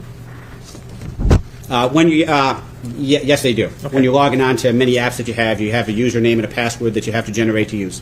And is it up to the user what username they select? Yes, it is. Okay, is there a username or one or more usernames here? I'm going to take you to SRT 120. At the top, it says SRT 120, OnStar Records Request for Branded App, Login Activity. Okay. 67 pages here. The second column here is the username associated with the app on the phone. Okay. And was there one or more than one username?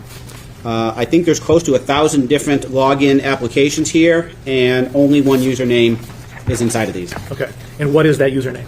Just reading from the second column there, WARAG@me.com. Okay.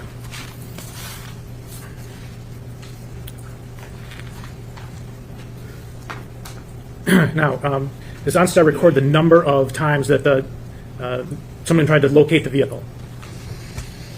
Yes, we do. SRT 110, I had this up previously, SRT 110, OnStar Records Request for Branded App, Vehicle Commands. So this report, about 82 pages long, identifies all the vehicle commands or requests made from the mobile app from January 1st, 2020 through April 28th, 2021.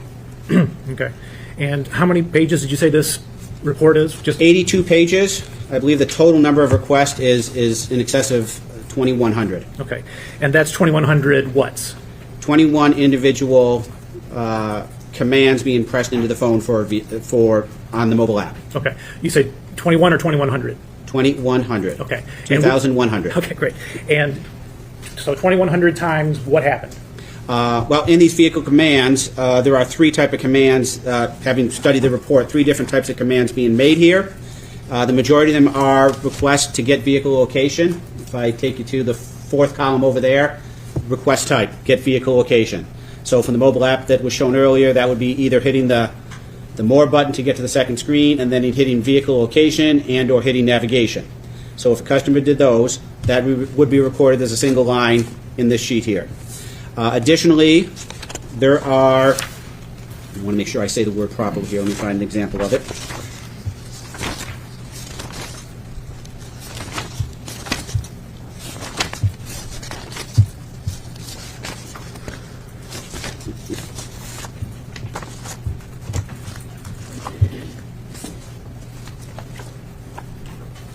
If I take you to page 82 of 82.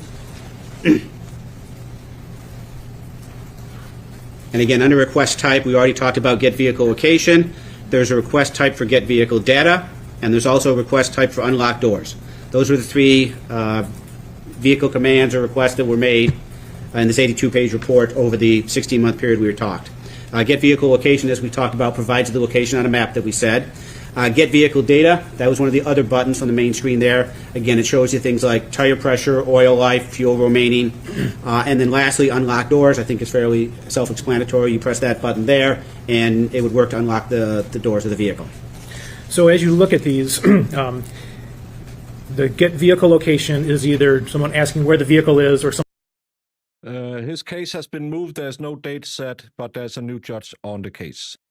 Someone asking to get to the navigation screen. That's correct. Okay. And as you look at these records, let's go back to the first page, for example. We have all the ones that are shown on the screen here look like it's the same device doing these requests. That's correct. Okay. And can you, as you've looked at these, can you give us a summary of this particular device and how often it did a get vehicle location request? Out of our 82 pages, for example. Throughout the 82 pages, there's primarily three devices that are used to do this. I mentioned them before. An iPhone 6, an iPad Pro, and an iPhone 12 Pro Max. The majority of the requests, I think over 1,700, if I counted roughly properly, are from an iPhone 6. There's roughly 150 or more to the iPad Pro. And then finally, somewhere in the neighborhood of 60 done with iPhone 12 Pro Max. Okay. Let's go to page 77.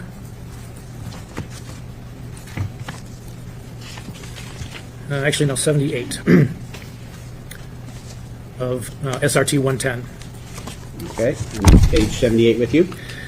All right, so do you see we've got a request start time and a request end time, and you've got a number of records on March 4th? That's correct. Okay, and then it skips to March 22nd? That's correct. All right, is there a device switch between the 4th and the 22nd? Yes, if you look at the device ID, which is the last column, looking only at the last four digits to make it a little bit easier for us, you can see that all the requests on March 4th on this date were done by device ID 36F4, and there are no requests between March 4th and March 5th and March 21st, but on March 22nd, 2021, it now switches to device with the last four digits 17F7. I'm sorry. So March 4th, it's 36F4. When we get to, there's nothing between then and the 22nd, and it switches to 17F7. Is that correct? 17F7. That is correct. Okay. Beginning on March 22nd. All right. All right. And do you have handy what kind of device was 17F7? 17F4 was iPhone 13-4. Again, the commercial name for that is iPhone 12 Pro Max. Is that 17F7? 17F7. Okay, great. Thank you. And to your knowledge, did that device appear before March 22, 2021? No, it did not. Okay, so that's the first appearance. Does any device? No, it sounded like it was a Nokia what was it, 6310 or what, 3610, whatever it was.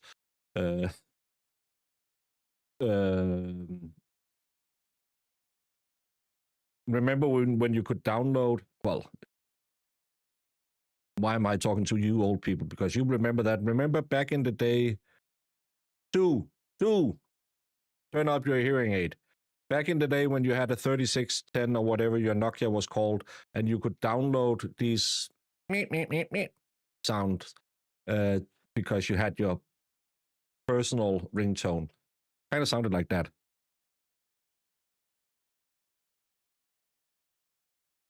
He is really annoying with the gullet cleaning.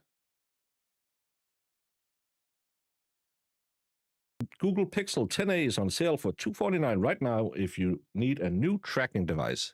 How much is a trail cam? Appear between March 22nd, 2021 and the end of your records. So the only device from March 22nd through the end of our records, which ends on April 25th, 2021, is the device ID. Remember, you could download, or you could look up on the internet. You could look up the tones, and then you could play it on the keyboard as well. Who remembers that? She had "Born in the USA" as her ringtone.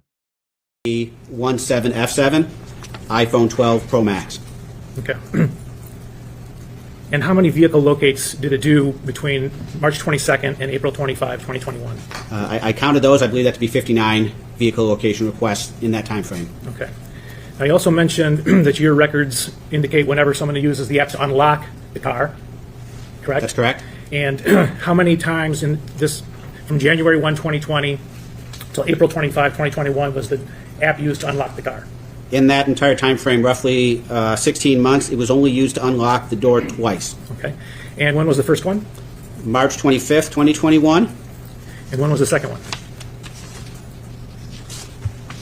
April 25th, 2021. And what time? April 25th, 2021, 7:08:38 a.m. Okay. And was that also by the device ending in 17F7? That is correct. The same device that had been used the previous 59 times to locate the vehicle? That's correct. All right, thank you.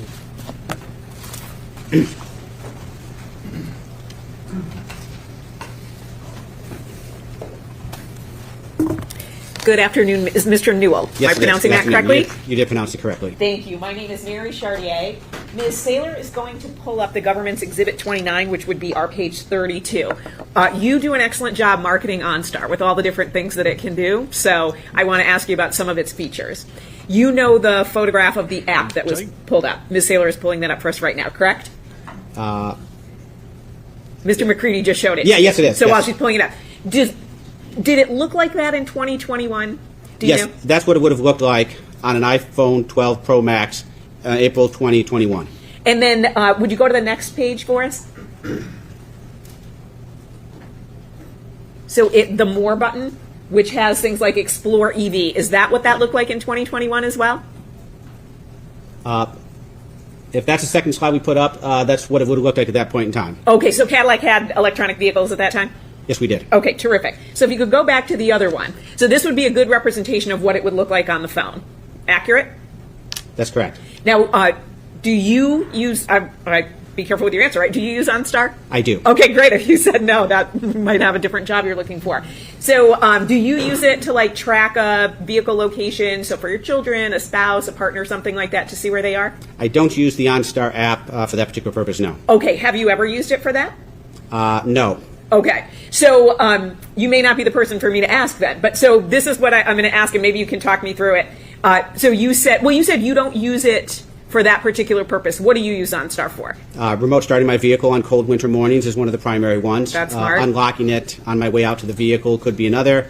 I occasionally use it to download navigation information to the vehicle. My vehicle currently happens to be an electric vehicle, so I use that to understand my current state of charge and how well it's charging. Okay, terrific. So then you use it enough I think, for me to ask you this. So if you want to get into that, there's an app on your phone, you press that app. Is that accurate? That's correct. And then that screen will come up, or something that looks like it. Assuming that you're logged in. Right. Okay. If you can set this up to continuously leave you logged in, or you can set it up that you have to log in every time. I have my one that I used for my company vehicle always logged in, so it pops up to a screen. you're doing a great job today, Baker, but no one knows what you're talking about with the phone ringers. Maybe an eighth thing. Okay. For those of you who are not as old as Side-Eye, Side-Eye, I know in your house you have a phone mounted on your wall, and you will pick up and you'll say, "Can I get an extension to California 221, please?" And there's just a dial tone, and you haven't figured out how to use it. But the rest of us has a thing called a mobile phone, which is the phone you have on your wall. They kind of yanked it off the wall, and then they stuffed it down into a plastic thing with a screen on it, and you can do all kinds of wonderful things on it. You can go on the internet and you can take pictures.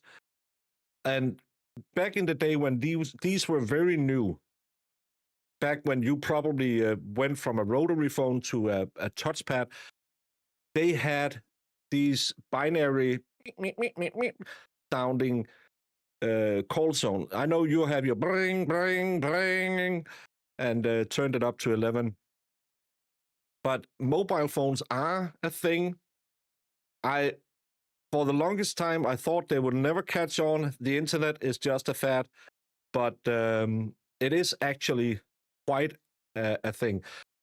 Maybe you can get Sue to give you some pointers on those special ones with the bigger numbers, so you can see the numbers when you're dialing.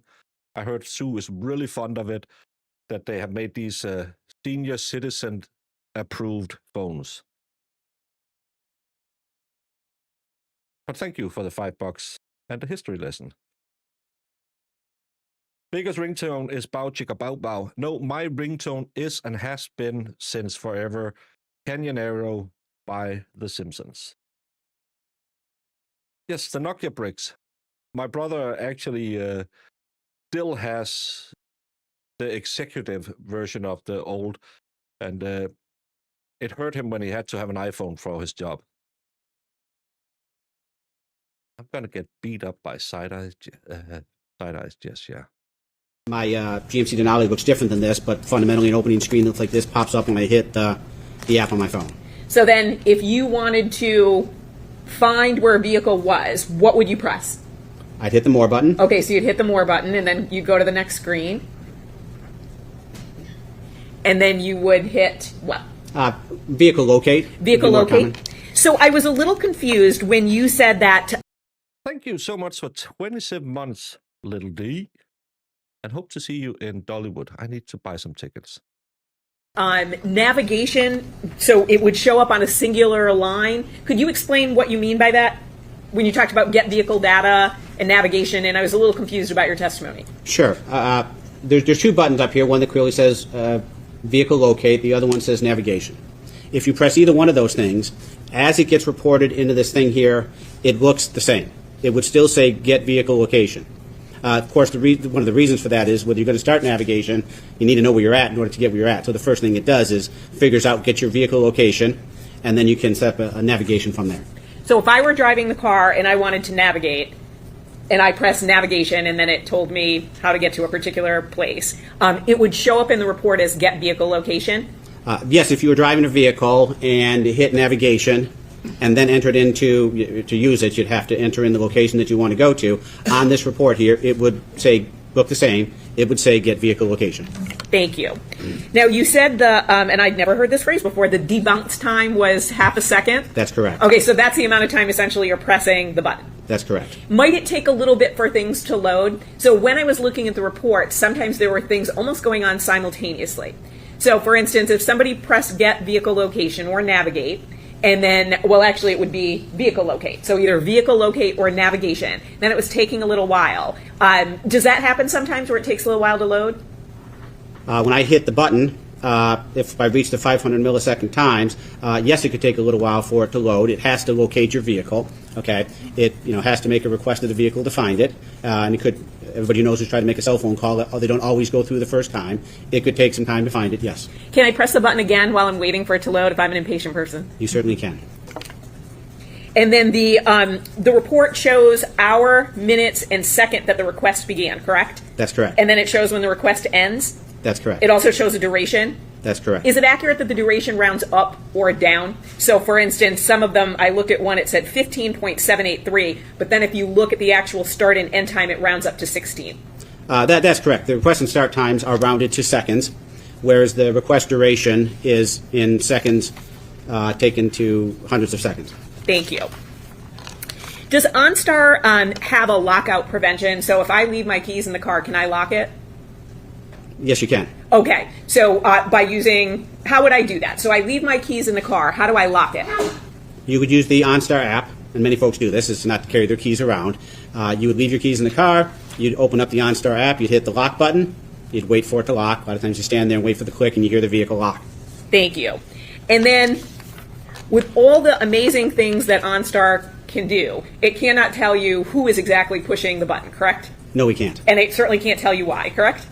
Their intention behind pressing the button? No. Right. Okay, great. Thank you, sir. No further questions.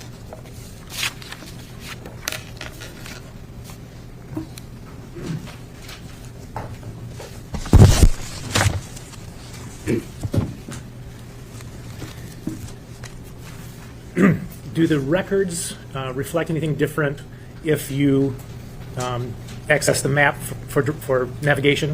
Is there any difference at all? If you As it relates to these records, we see that as a get vehicle location request, and that's how we record it here relative to vehicle commands. Okay. We mentioned the iPhone Pro Max. iPhone 12 Pro Max. Right, iPhone 12 Pro Max. The iPhone 6, is it correct that that does not show up anymore after the iPhone 12 Pro Max starts accessing the record or the app? That's correct. Looking at the SRT 110, starting in March 22nd, 2021, all the vehicle commands are done via the iPhone 12 Pro Max and not done by any iPad or any iPhone 6. Great, thank you. I just, I have probably two quick questions for you. So if I press the vehicle locate button, that will show me where it is at a given time, correct? That's correct. If I leave the screen open, will it show the vehicle move, or do I have to press again to see if the vehicle moves? At this time, you'd have to press the button a second time to see it where it's at. Great, thank you. I think we're done. May we excuse Mr. Newell from his subpoena? Yes. Yes, Your Honor. Okay. Thank you for your time, sir. You're free to go. Thank you. All right, why don't we take a recess? We'll break for about 10 minutes, and we'll... So, first break of the day. What an amazing day. I think we need a little of this. The media is doing their best with this. They're doing their best. I mean, the most important people in this case that everybody seems to have forgotten in this room is the jury. So we're going to take a 15-minute break and both sides take a pregnant pause and think about the jury. I don't know how court does it in the Americas, but I really hope that they got to the jury before they left for court this morning, because remember, they were set to be there at 10:30, not 9, like normal. But imagine being called to or joining up for jury duty, and then you're sitting in the courtroom, there's no power on, and you're just sitting there, and you have to fiddle your thumbs for 3-4 hours. I would be so mad. And it's in Denmark, they will normally try and call you if your case is delayed, because if you arrive at the courthouse and you're then told, no, the witnesses are sick, or the defendant is sick, or the judge can't do it or something, they will have to pay you your day rate. We get paid day rates no matter if we are there for 2 minutes or we're there for 8 hours. We get the same day rate. So sometimes you have a high hourly wage and sometimes it's a little less. But I would just be so miffed off if I had to sit there for 4 hours doing nothing. We had a case with 3 defendants in it, and they had kind of figured that one out, that if we claim that one of the other guys are detrimental to our defense and he doesn't show up, the case can't continue. So they had done that. I got called in as a replacement on that one. They had one court meeting where one of them didn't show up. Then the court meeting, I was there. The next one didn't show up, and the defense lawyer said, well, I can't go on because I need this guy to vouch for all they're saying. And we then postponed it again, got called back, and the third guy was missing. And then the first guy's lawyer said, well, it's impossible to go on without him because he's here. And in Denmark, you have this thing where if you stay away from court or you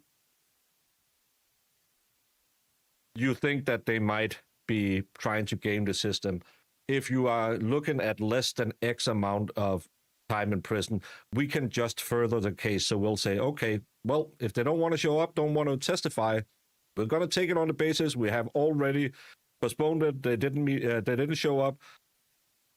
So we will just go on with the case now because they have had their chances to be here. And he said that at the next court meeting, all three of them were there because all of a sudden they were there. Not one of them called one of the others because none of them wanted to. Well, one of them wanted to talk, but none of the others wanted to talk. So it was just pure bullshit. And we wasted so much time because we had to, we go into the courtroom. Oh, he's not here today. Well, we'll try and get a hold of him. Then we'll come out again. And then the prosecutor will say, well, I want the police to arrest him so we can make sure he is here for the next court date, or maybe they can get him today. Okay, can you call the police? Maybe they can get him today. Do they know where he is? And then we have to go back there and just sit and drink coffee. And it's really annoying. And I hate that part of it.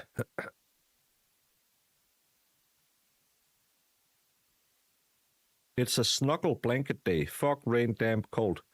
Money, it's 23 degrees and cloudy.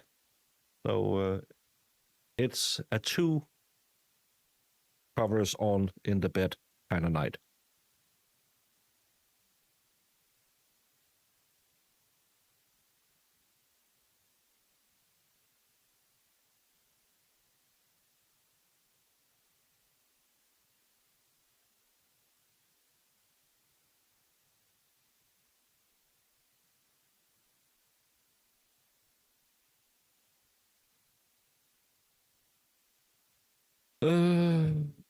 My 16-year-old nephew plays in high school, and my sister-in-law white knuckles it a lot. Oh, for the hockey players, and that's a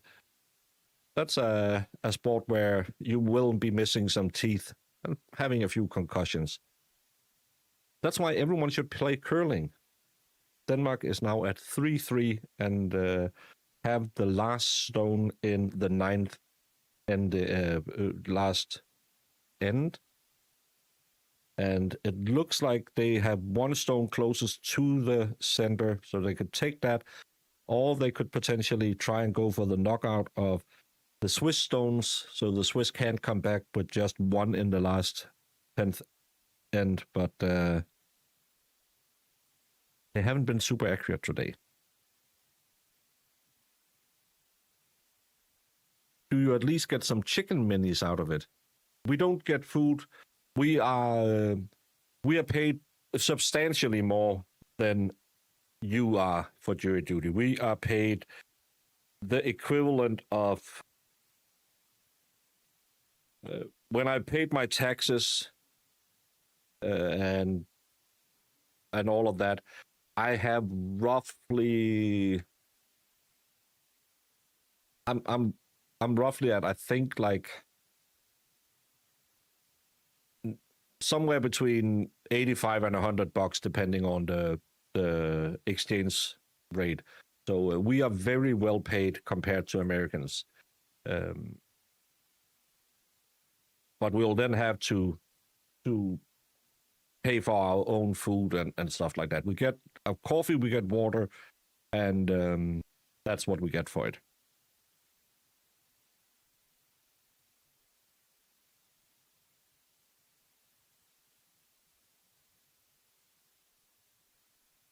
Are you trying to bore us with curling? No, I'm trying to educate you about the finer. This is the thing with you Americans. You are a nation of ADHD.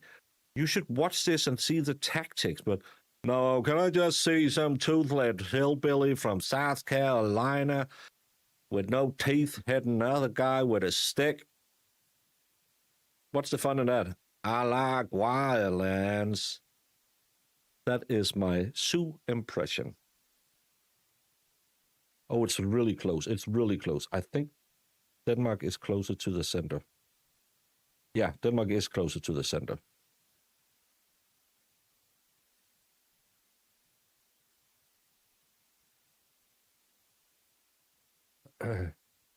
Curling rules. O'Doyle rules. Is that a day or a week? The $100, that's a day rate. We have these fixed amount of money you can get if you do something in like public service. It's called a D8. And we get half a D8 for instance, if you go to I was on the selection board in the National Guard when I was in as part of my payment for being in politics. When I got out of city council, they said, "Oh, can you take over and sit on this board?" And we would go there. We would have a meeting. You got half a D8. Half a D8 was like $50, and then you have a full D8, which is $100 after taxes. And this is just a flat rate you get. You get either half or full. You can get some special ones if you have to sleep somewhere, stuff like that. But normally you will just get one full D8, and that's to take care of all of your expenses, to cover your pay. If you're working, you can just tell the court, this is my pay, my hourly pay, and then I think you will be given your salary instead of D8. So, but this is just, and it hasn't, in the 16 years I have been doing it, it hasn't changed. So what was an okay paycheck to get for a day's work back in the day is just nothing now. But I like doing it, so that's the thing. It's hilarious that you think a ton of South Carolinians are swarming the sport of hockey.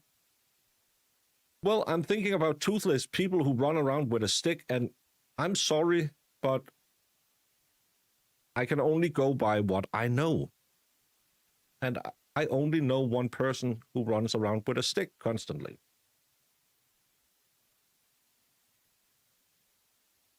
Funny thing, most of the NHL come from Canada or Europe. There's definitely some US players, but mostly Europe and Canada. I think we have like 5 players or something, or used to have like 5 players in the NHL. I got a hotel in Philly for federal. Well, when we were traveling with the city council, they would pay our hotels and food and stuff. Then you have an amount you can eat for a day, so you don't, because of course politicians misused it and used to do we had a very famous mayor who was really fond of really expensive red wine, so he racked up amazingly big amounts of expenses when he took city council out to eat. They were drinking like $150 red wine. It was stupid. By the way, side eyes, you might need to, if you can zoom in on side eyes, I'm talking to you. If you can put on your glasses so you can see the screen, I found this one for you. This is a mobile phone for the senior citizens. It has like an SOS button you can hit if you fell down and broke your hip. And over here, you just have a basic touchpad. You can use this instead of using that thing on the wall. It is kind of the same. but you don't have to have a cord attached to it. I know it's close to magic, but you can talk in it without the cord. Sue will help you set it up. She has the same model. I hope I talked loud enough that the side eyes could hear me, because you know how it is. The elderly and their hearing is not the best.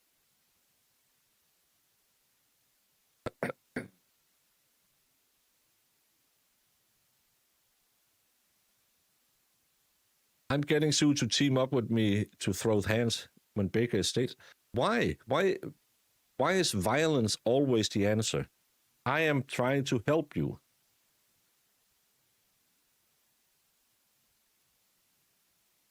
No, I have this phone. I don't even know what it is. Is it a Samsung? No. I think it's a Red 1 or something. It's pretty good. It's lasted for 3 years now. I'm sure it weighs a ton. Well, it has to, because old people has a tendency to drop stuff.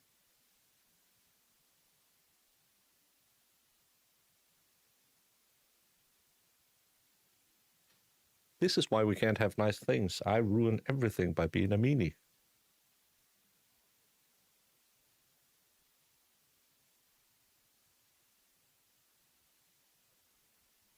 Here I was the other day. I was looking at plane tickets and a rental, and I thought, hell, better get it with no fixed kilometers on it, because if I get over to Dollywood a little bit later, I can putt around, go over the mountains, into the hollers, and meet up with all my lovely South Carolinians.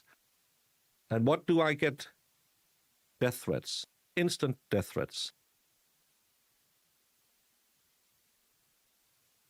Yes, I got my haircut. I got it a day late. Normally the 17th is my haircut day, but I was occupied on the 17th, so I had to do it on the 18th.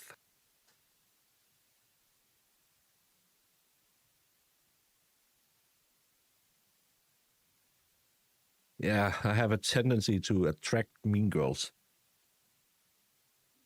What day am I going to Dollywood? I will be in Dollywood the 4th of June if I find me some plane tickets. But that's the meetup. If you are close by Knoxville, the 3rd, the 4th, the 5th will be the FNL Crew 3rd annual Dollywood meetup, where we will, on the 3rd, that's a Wednesday, we will meet at a restaurant, and people can join us if they want to hang out and have something to eat with us. And then we will go to an arcade. So if you're coming in later, or you don't want to have dinner with us because look at me eating, that can make your stomach turn. Recorded session, and then we hang out in an arcade and chit chat. And then on the Thursday, we spend all day in Bollywood. And on Friday, there will be the live Friday Night Live with some eating and a meetup beforehand.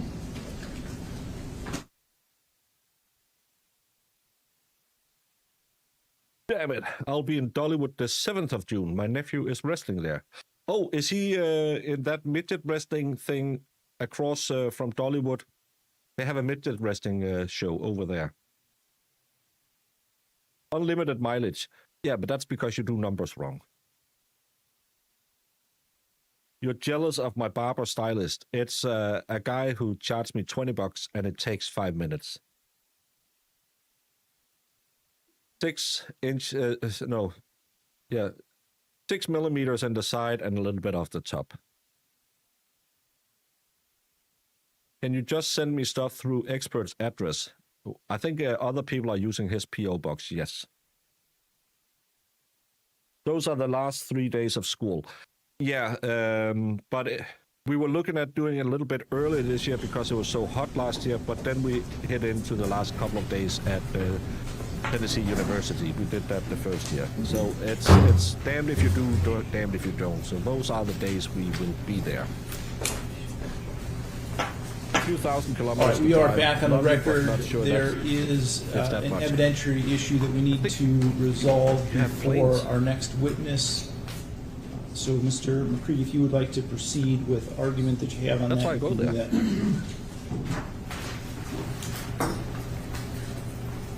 that. Judge, the issue is the 404B notice that we provided and what is its scope in regard to this particular witness.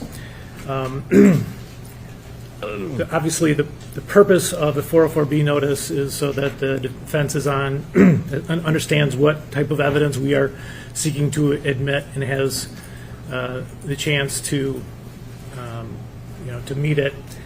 As we were preparing for this witness, a couple things became apparent. One is that our notice did not specifically say, we talked about arguments between Dale and Dee. Madison Wolf would testify that she saw many of these arguments, but one in particular, Dale had his hands on Dee's upper arms and was shaking her. So I guess our first point is that in terms of, and also I would say that that piece of evidence, that fact, was in the Michigan State Police report regarding Madison Wolf, so that has been in the evidence and in the discovery for over a year. And my argument would be that that is part of the argument 404B notice that we provided. Is it a more physical argument than the others, but it would still fit under the rubric of an argument, a face-to-face argument between Dale and Dee. The second issue is KDD asked if anyone else has to stay 10 seconds behind or constantly glitches. It's just me. I don't want to restart my phone. And apparently Side-Eye says, are you on an iPhone? Because Side-Eye just learned that there's a thing called mobile phones. YouTube is fixing problems that doesn't exist. I don't know if you were awake yesterday. I was sleeping when it happened, so I don't know. But I got a lot of messages about it. Apparently, YouTube was down for a couple of hours last night or something like that. So something might be wrong. The last 2 weeks, we have heard a lot about glitches. We've heard a lot about spinning circles. YouTube is always fixing things 4 times a year, and it always makes it worse.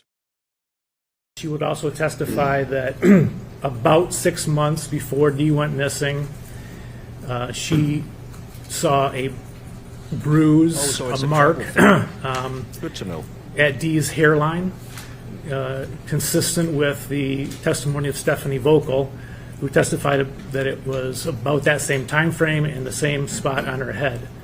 And that was specifically part of our 404B notice, that Stephanie Vocal would testify to that fact. So again, the defense is on notice that that kind of testimony would be elicited under 404B, and we think both of these instances would fit under at least the general understanding of this is the type of evidence that we are seeking to admit, and it would be under the same theory that we had argued that the 404B evidence was admissible under, and that the court, at least in part, ruled in our favor.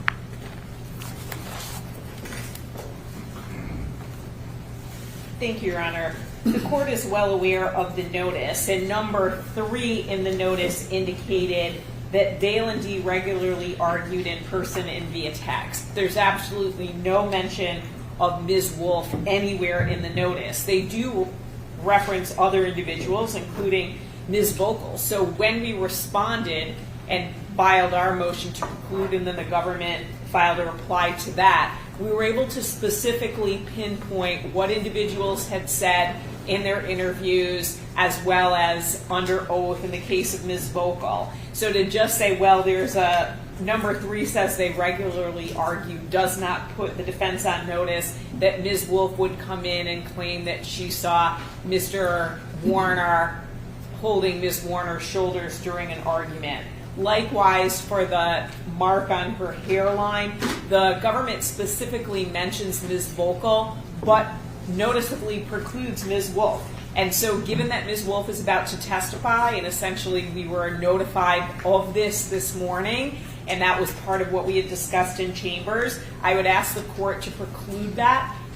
Late notice, unfair surprise, and unfairly prejudicial to Mr. Warner. Thank you. I would just also indicate that the motion was for both the statute 768.27B and a 404B under the Michigan Rules of Evidence.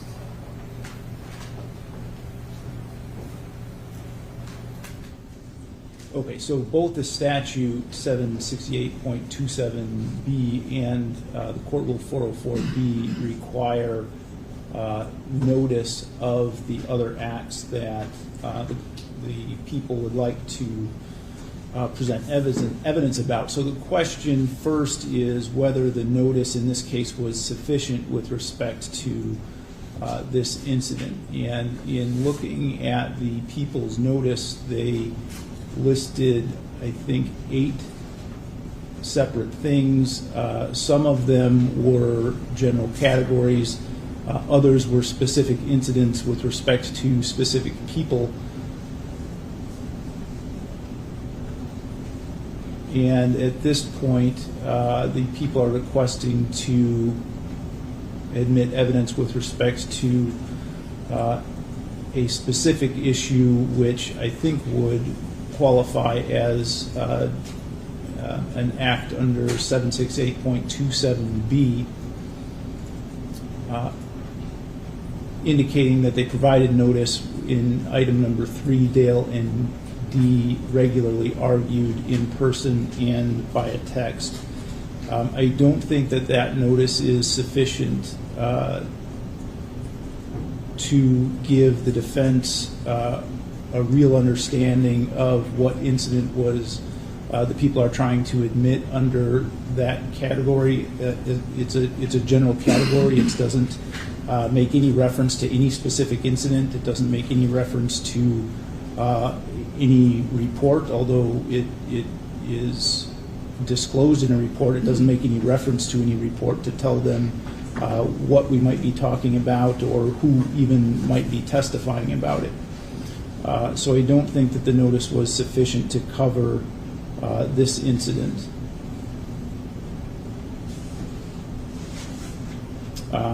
The court is allowed to reduce the notice period if there is a showing of good cause. I don't think there has been a showing of good cause. They want to bring in some testimony that they want to attribute to a person that didn't. It's not really attributable to that person, to use it to confirm that she had some injuries to her. But I don't think the judge is going to buy this one. In this case, and so I don't see a reason to reduce the notice period that is required. I also believe that allowing this evidence without notice, which defense was not made aware of this until this morning, maybe 3 or 4 or 5 hours ago at this point, I think that impairs their ability to prepare their examination of this witness, and so for those reasons, I would indicate that the Ms. Wolf's testimony cannot include the incident of the grabbing, shaking, whatever that was. With respect to witnessing the bump on the head or the goose egg, my previous ruling on that was that that was simply an observation of the condition of the person, and it was admissible without respect to either 768.27B or 404B, and so I think that that is admissible for the same reason it was with respect to the other witnesses. Very well, thank you, Your Honor. Okay.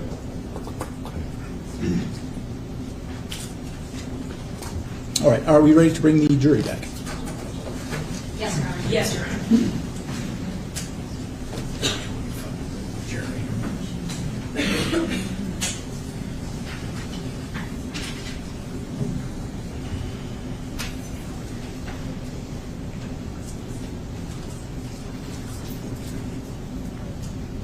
Because a police report is hearsay, you will have someone to testify to it, and they didn't notify the defense that they're going to bring in this evidence. That is if you watch the can read, that's what the Rule 14 motions are always about. What are you gonna use against us? Because we will have a right to prepare the defense for these allegations. So that's why you can't just put in and say, well, I read in a police report somewhere, so I can just throw that in the face of the defense in court. You have to play by the rules, by the book, and police reports is just what someone told someone else. It's not evidence. It's hearsay evidence at best, and that's why you call the same witnesses to the stand, or else you could just read the police report. But you call the witnesses so you can cross-examine them on these statements they have made. So that's why you cannot just say, well, it was in the police report.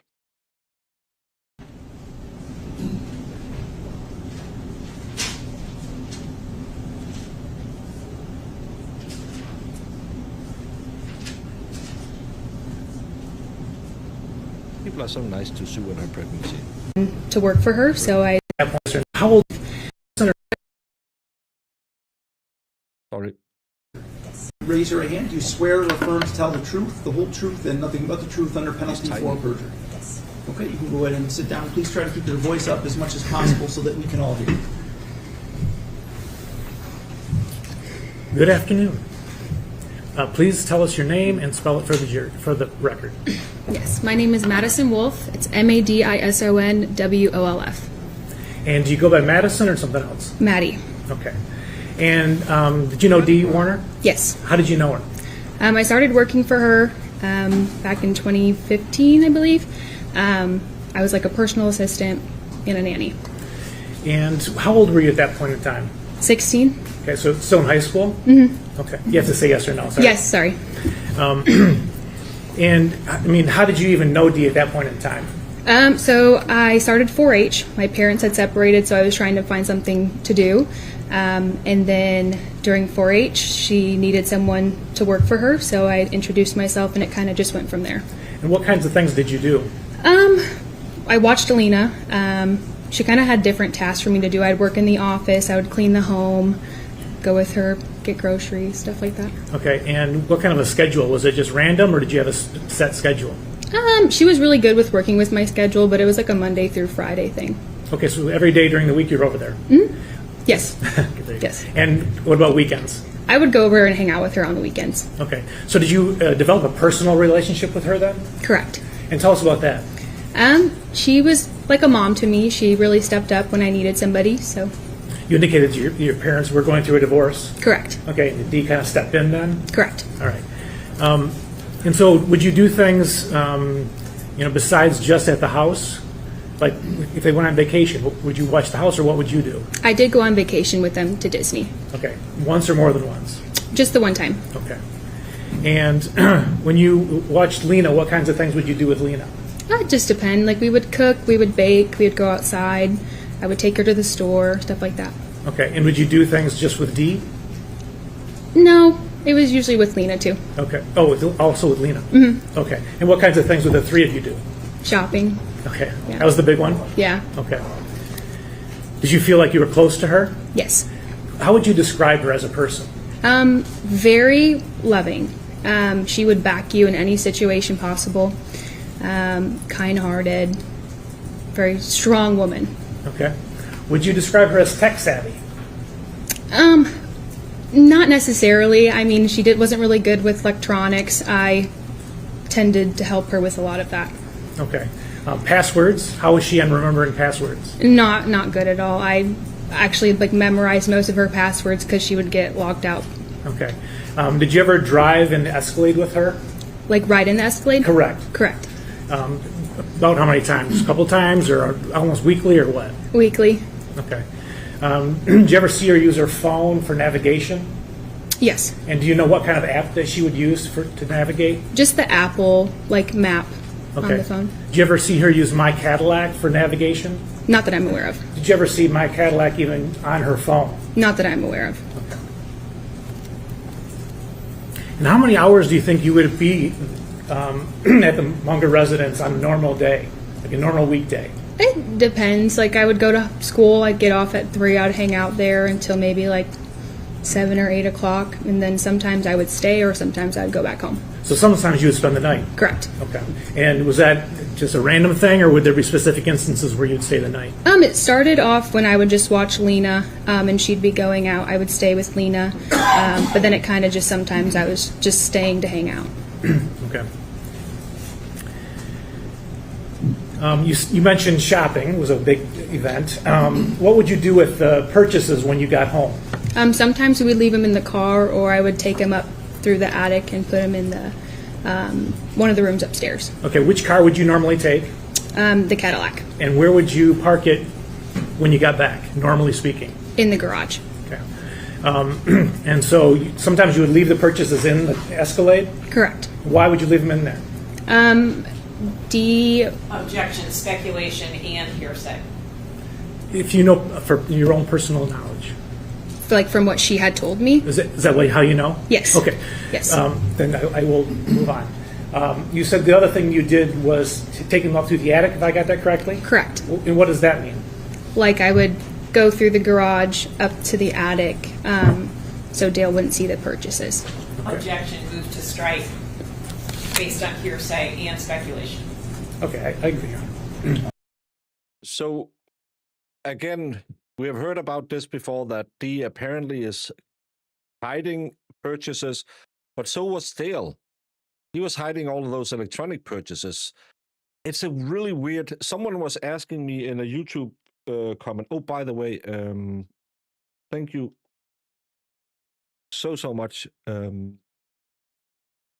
Someone gave me a super tip. That was Jen Schaefer gave me a super tip over on the YouTube as well. Thank you so much for that. Way too kind. But someone also mentioned maybe, and I know none of you ladies or Zach, well, he's 50% lady, have ever experienced this, but some people really like these high fighting, making up relationships. But it seemed like they had so many secrets for each other. They're stuffing money everywhere, having separate safes they could hide shit in. The cameras, the buying shit and hiding it from each other. It just seems like a very, very stressful and unhealthy couple dynamic. But at the same time, both of them apparently liked it. So I'll sustain the objection and strike that answer, direct the jury not to consider that. Could you just tell us, without what anybody said, what you actually did when you went through the attic? I would walk up the stairs. I would open the door, walk up the stairs, and then I'd have to go through another door to get to the house. Okay, and this was with the packages and the things that you had bought when you were shopping? Correct. Okay, and what would you do with them? You took them up through the attic. Would you leave them in the attic then? No, it would go into a bedroom. In which bedroom? The one with the pool table. Is that the first floor or second floor? Second floor. And access to the attic, where was that? Where would you get to the attic from? So when you went up the stairs, there was like... Where do the stairs start? I guess that's what I'm asking. From the garage or from the inside of the house? So where would you access them after you get out of the Escalade? Where do you go? Yes. So in the garage, there was 2 steps to get into the house. Instead of going through the door straight, you would take the door to the left, and then there'd be like a staircase up that way. Okay, so you could get to the attic without going into the house, is what you're saying? Correct. Okay, and that's the way you would go? Correct. Perfect. Did you have a chance to observe the state of Dale and Dee's marriage? Yes. How would you describe it? In the beginning, I didn't know them that well, so it seemed like it was okay. And then over time, you could see that it was more of like a business-oriented relationship. Okay. What kinds of things did you observe that made you make that conclusion? They were always arguing about money. Okay, and how often would you say always was? Weekly. Okay, and you observed these arguments? Correct. All right. Did you observe Dale trying to touch Dee? Yes. And what was her reaction? You could tell she was grossed out by it. Just kind of, I don't know. Objection based on speculation. Could you yes, I'll ask a different question. All right, so sustain. Could you describe exactly what she would do? She would pull away. Okay, thank you. Was there ever talk of divorce from Dee? Yes. And how often? She would bring it up quite a bit to me. Okay. And was this over the whole time you knew her, or what? In the last, 3 years before she went missing. Okay. And did you observe them arguing, you said? Yes. Can you describe how that went? It was more like Dee talking about a situation. She had a very stern voice when she talked, and then Dale would kind of just sit there and listen, and then sometimes he would get upset. Okay. And can you describe, so what Dee was doing, can you describe that in physical terms? Can you rephrase that? Sure. I mean, you say that Dee seems like the initiator of these arguments. Mm-hmm. What would she do? She talked with her hands a lot. Okay. And can you tell us what she did with her hands? She'd usually have them up or point and stuff. Okay. And you said Dale was calm. And again, her family really put her out as she was this sweet old mother, but the former son-in-law, the nanny, and the IT worker all said she was kind of mean as well. They kind of skipped that part in the beginning. At first? Yeah, he would just kind of stand there with hands down. Okay. And did you see him sometimes act in a way that wasn't calm? Yes. And describe that. There was one time where he had grabbed her shoulders. Oh, okay. Sorry. So to the police, you used. Let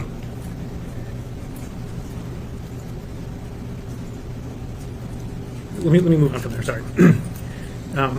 Did you ever see Dale talking in a way to Dee that you didn't like? He would talk he would almost yell stern, if that's what you're asking. Yes. Explain that. I can't remember a specific what word for word what was said. It was just more of a very stern to yelling. Okay. Would he call her names? Not that I can recall. Okay. Did he call you names? Depends on what you mean by names. Okay. What did he have a nickname for you that you didn't like? Objection. Relevance. Yeah. It's relevant to their interaction. The issue is the relationship between Ms. Warner and Mr. Warner, not Mr. Warner and Ms. Wolf.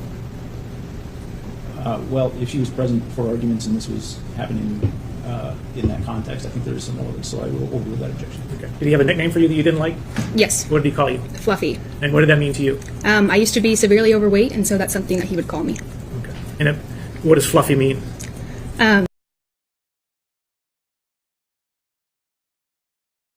Yeah, inappropriate nickname, but it's better than being called fat. By the way, no, I don't have that on my new store because I had erotically fluffy in my old store. There was a comedian, a Hispanic comedian, that he would refer it to. Yeah. Gabriel Iglesias. Did you ever I'm not fat, I'm use fluffy. Do you know what the sleeping arrangements were between Dale and Dee? Yes. What were they? Most of the time, Dee slept on the couch, and Dale would sleep in the bedroom. And what about Lena? She would start in her bed, but she always slept with in their bed. Okay.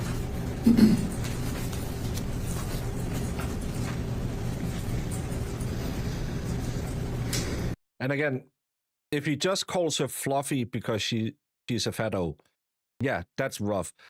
But if they might be watching Gabriel Iglesias together and laughing at it and said, well, I'm kind of fluffy myself.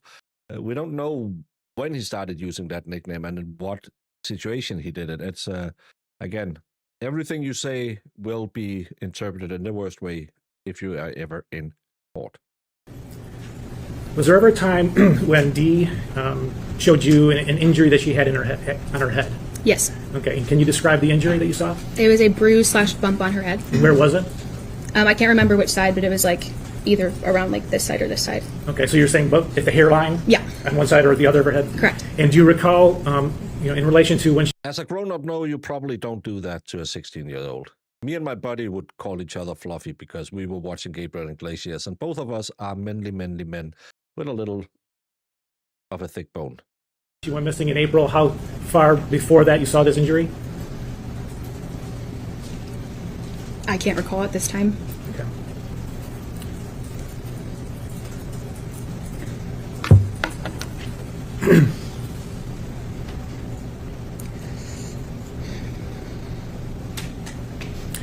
Were you aware that Dee would leave the Munger residence for periods of time during their marriage?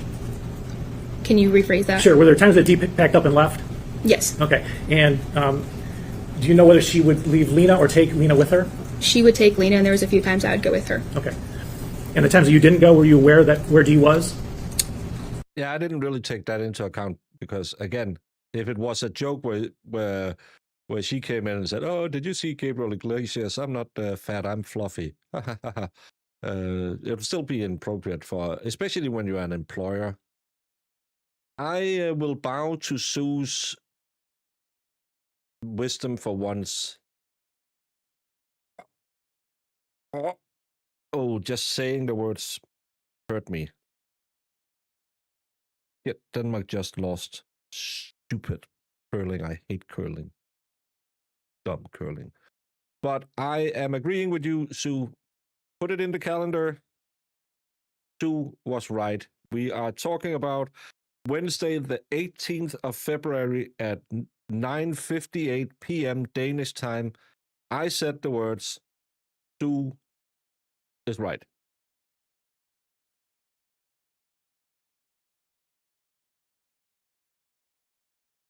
I feel dirty now.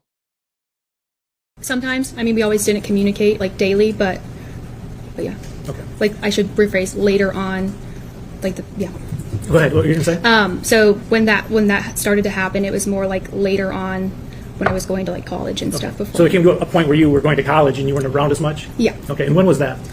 I graduated 2019, so fall of 2019. But I still, COVID happened, so I came back and worked for them. Okay. And right up to April of 2021, were you still working for them? Correct. When was the last time you were there working? I believe it was that Wednesday before. Okay. Now, did Dee ever tell you about any kind of extramarital affairs she may have had? Yes. And did she tell you the name of a person or more than one person? Yes. Okay, and who was that? Rob Brisky. Okay. And you're throwing Rob out there. Oh, Rob Risky was slamming that girl. I haven't heard that before. Do you know how long that affair lasted? I don't know, like date to date wise, but at least a year. If I showed you your Michigan's the police report from the Michigan State Police, would that refresh your memory as to? Yes. Oh, sorry. I'm sorry.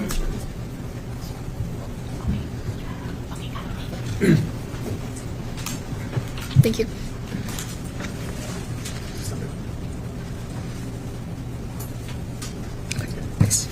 Is it just me, or does she seem like she has testified before? Does that refresh your memory? Yes. Okay, when was it? January of 2020. That it ended? Yes. Okay.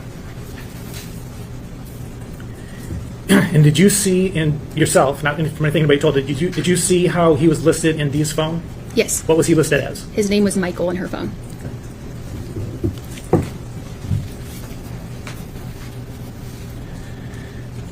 Now on Saturday, the 24th of April, so you had worked that Wednesday, so I'm talking about that Saturday. Did you get a text from Dee in the afternoon on Saturday?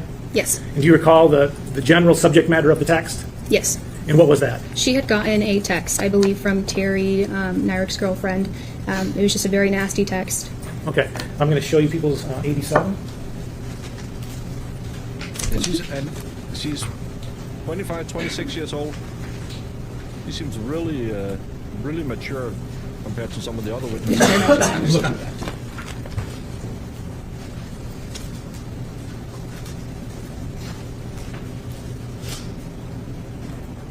Yes. What is it I just showed you? That was a conversation between Dee and I. All right, and that part of it is that she forwarded you the text from Terry? Yes. The girlfriend? Yes. Okay. And over text, was Dee explaining to you what her reaction was to that text? Yes. All right, and what was her basic reaction? She had been throwing up. Oh my.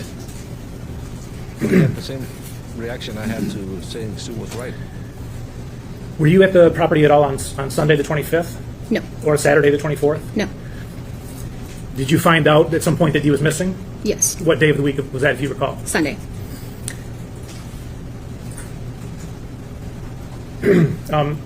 At some point after Dee went missing, did the sheriff call you in to watch some of the body cam Yes.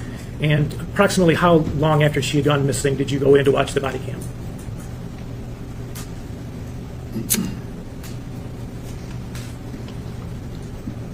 From what I can remember, it was the day after my birthday, so May 10th. Okay. So she went missing in end of April. And so, all right. And do you remember which sheriff's deputies or detectives you met with? Yes. Who was it? I believe it's Detective Greca. Okay. And do you remember what body cam he had you watch? It was just like throughout the house. He wanted to see if I saw anything misplaced. Okay. And the date of the body cam? Like what day was it from? I don't recall the exact date, but I know it was in that week. Okay. So you watched the body cam from that day, and it was tell us what you saw in terms of what was happening in the body cam. Was it an interview or was it walking around? It was walking around, but then Dale also was in it as well. Okay. And where did they go in the body cam, if you remember? From what I remember, it was the kitchen, and then it kind of went to their bedroom. Okay. And was the sound on? No, he was very specific to tell me not to turn the sound on. Right. And did you make an observation that you then relayed to Detective Greca? Yes. And what did you tell him? It was the image was Dale, and it looked like he had burns or scratches on his arm. Okay. And that stood out to you? Yes. Had you ever seen Dale with a burn like that before? No. That's all. Thank you.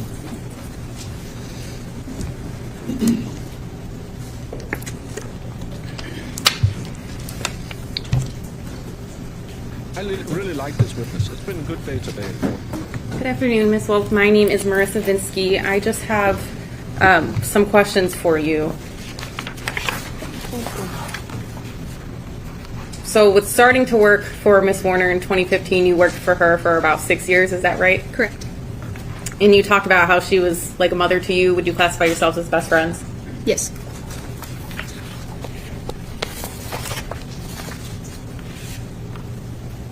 You testified on direct that Ms. Warner had been discussing the topic of divorce for about 3 years prior to her disappearance. Is that right? Correct. You told Detective Greca that essentially the whole time that you knew the family, she had wanted a divorce. Is that accurate? Are you able to show me where that's Yes, at? I can.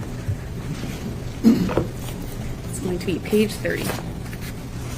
Thank you.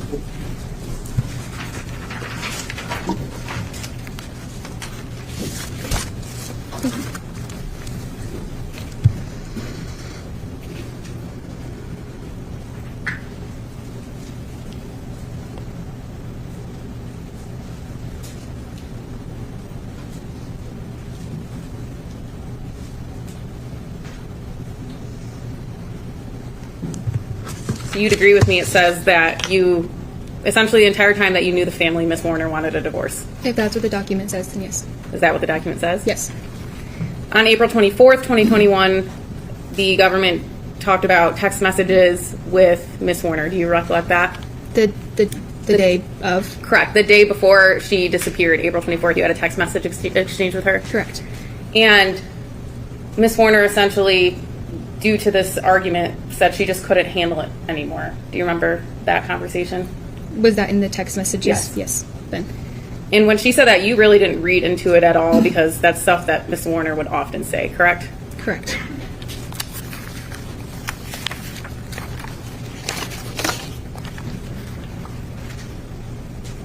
Ms. Warner, she would mainly sleep on the couch when you were there? Correct. And she also would drive around to the different farm fields to make sure Mr. Warner was there, correct? Correct. She would snoop by going through his things?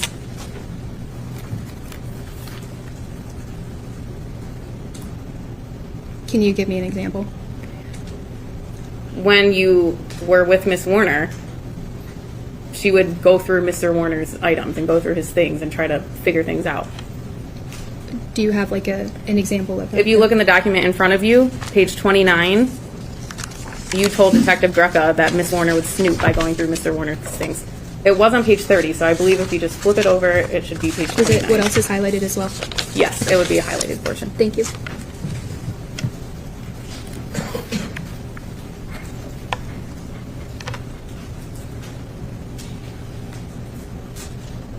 And hey, Rumblers, glad to see your chat is moving over there and Rumble is working today. On page 30, the only thing that's highlighted. It's 29, sorry. Flip it over. Okay.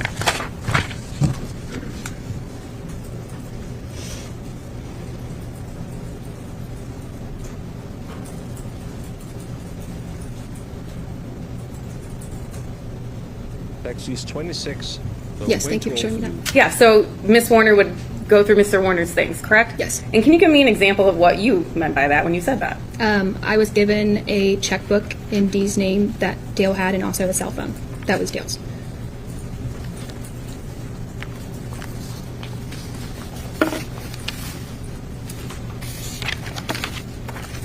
When you were around Miss Warner, she would drink. Is that correct? Yes. She would drink every day? Yeah. There were times when she drank too much where she couldn't drive. Not all the time, no. Correct. There were times when she drank when she couldn't drive. Correct. And you actually had to pick up Lena from school because she couldn't go pick her up. Can you show me that where that's at, just to refresh my memory? Ms. Saylor, will you play the interview with Billy Little, GAAM 31, from 23:17 to 24? This is a mistake. She's trying to protect her, just like the kids were. You are now showing the jury, oh, she wasn't a good person, she wasn't perfect. We know, because no one is perfect except Zach. No one is a perfect person.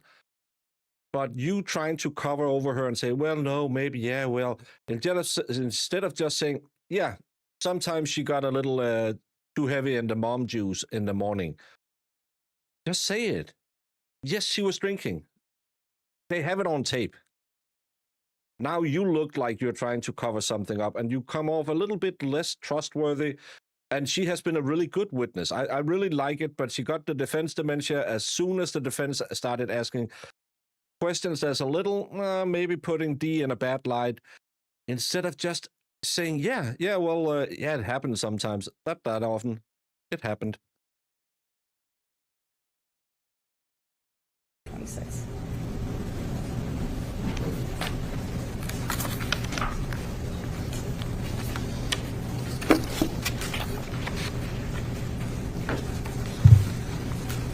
Both Zach and Sue got praise on the channel today. Just put it down. Thank you. I hope they're giving up hate for Lent.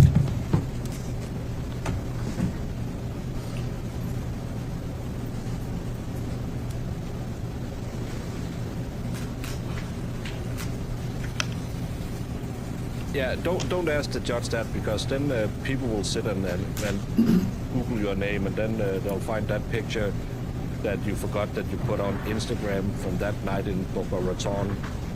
You don't want that out there. The one where you're half drunk, sleeping in the gutter, and your husband is trying to get you up. Sue is one of those people.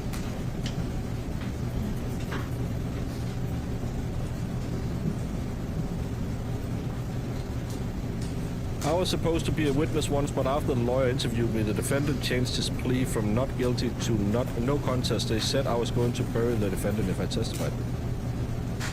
Well, look at the snitch innovator.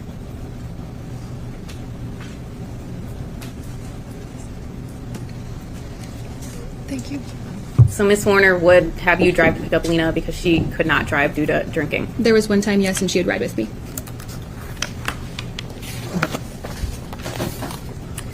The cell phone that Miss Warner gave you, that was Mr. Warner's, what did you do with that?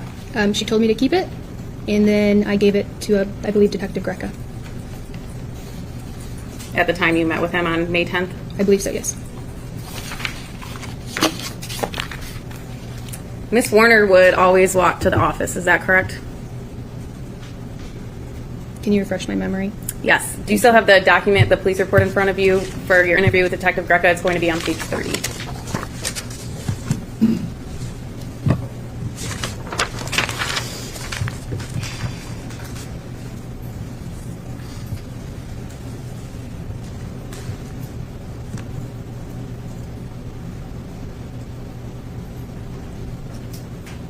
Yes, if it was nice outside, she'd walk.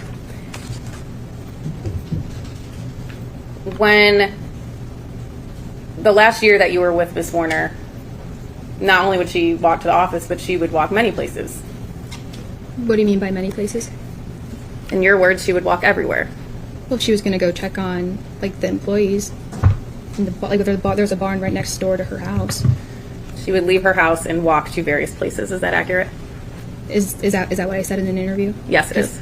I'm not recalling that. No, that's okay. I can refresh your recollection. It's going to be the Billy Little interview that you had just listened to from 4657 to 4713. No, and that's why you shouldn't say, oh, I know, but just say, yeah, maybe that was one time or something like that. That would have come off way more genuine. But people do this when they are questioned on cross because then they think, oh, I have to defend their honor. No, you don't. Just be honest. Yeah, they had flaws. We all know that Sue has shotgunned the first 2 cases of Michelob Ultra now. We don't blame her and don't shame her for that. That's just Sue. Thank you. Does that help refresh your recollection? Yes. You said that Miss Warner would walk everywhere. Due to her fitness, yes. So she would walk everywhere. In that last year, yes.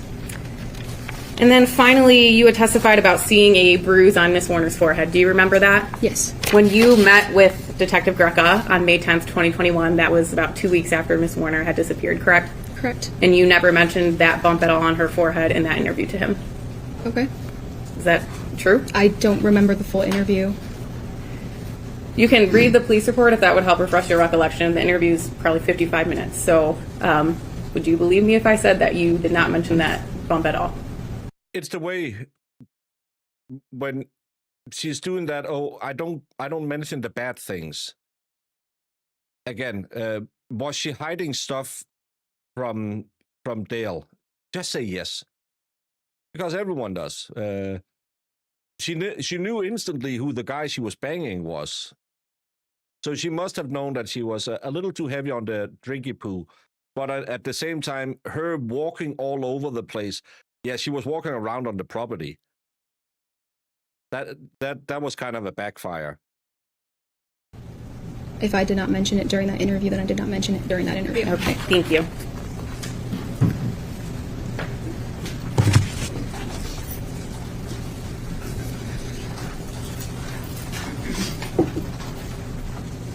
Yeah, that's really good.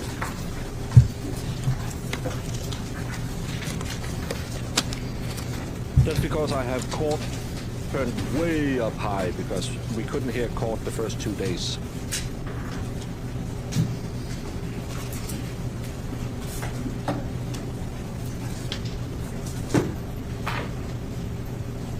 No, I can't boost it any more than this. I will try and talk loudly. But court is very loud today. I can turn that down a bit.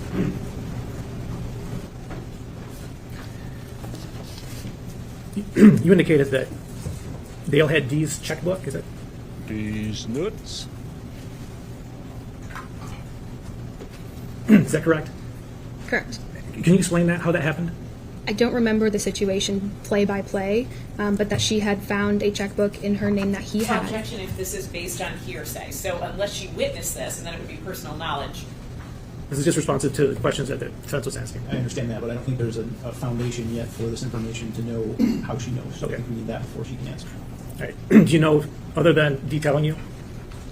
Correct. Okay. It's just from Dee telling you that's the only way you know this information? It was so long ago, I'm not 100%. Okay. And when you said Dee walked everywhere, are you talking about around the Munger farm, or are you talking about other places? After listening to that audio, I remember that in the last year, she was starting to get into like fitness. She wanted to work on her body. Okay, and where would she do that? She would walk down to the office, sometimes around the house, and then to the barn where the employees worked. Okay, but all these places are on the Munger farm property? Yes. Okay. Yeah, get that in there. And then in terms of Dee drinking, was that during a period of time or the entire time that you knew her?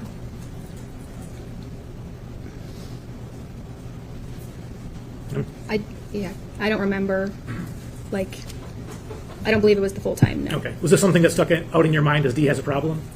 It did get to a point, yes. Okay, and during the whole time or just a certain period of time? A certain period of time. And which period of time would that have been? Around when she said she wanted a divorce. Okay, all right, thank you. I don't have anything, Your Honor. All right, if counsel could approach, we have some questions to review.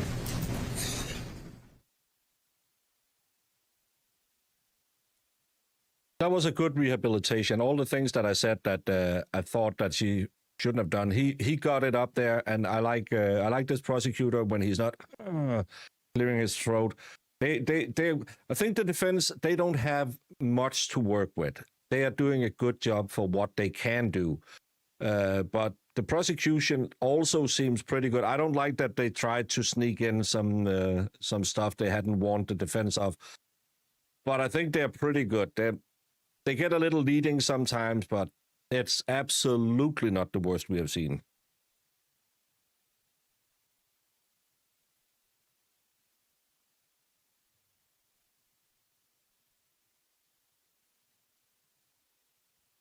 I was really hoping to see Canada playing Denmark in hockey, but apparently it's not in the cards. We got Chechnya instead. Well, yeah. Well, we'll see you in the finals. Did we make it out of the rounds? I don't know. I think we we have lost to received 5 Chechnya. questions from the jury at this point, and it's my understanding the attorneys agreed to asking 4 of them and omitting 1. Is that accurate? Yes, Your Honor. That's correct. Thank you. Okay. So the first question is, did you ever witness Dee remove her wedding ring after fights with Dale? Not that I'm aware of, no. Did Dee discuss helping Terry with a divorce and any issues that arose from that? Not that I'm aware of, no. You mentioned burns or scratches. Can you describe these exactly? So the video footage wasn't really like super clear, but you could see that there was like almost like burn marks on both of his arms. I don't know if that answered it. Do you know if Dee had a history of sleepwalking, and did you ever witness Dee sleepwalking? I never witnessed her sleepwalking, and I'm not sure about the other part of the question. Okay. Mr. McCready, follow up to that? Yes.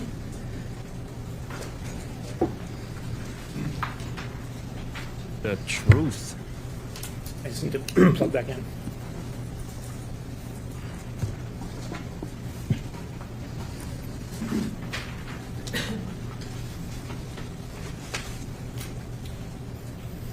Okay, I'm going to show you what's been introduced as People's number 74. This is body cam video from the Monday. Does that look familiar to you at all? Yes. What is that? That's what I had saw in the video on his arm. Okay, and had you ever seen anything like that previously on Dale's arm? No. All right, thanks.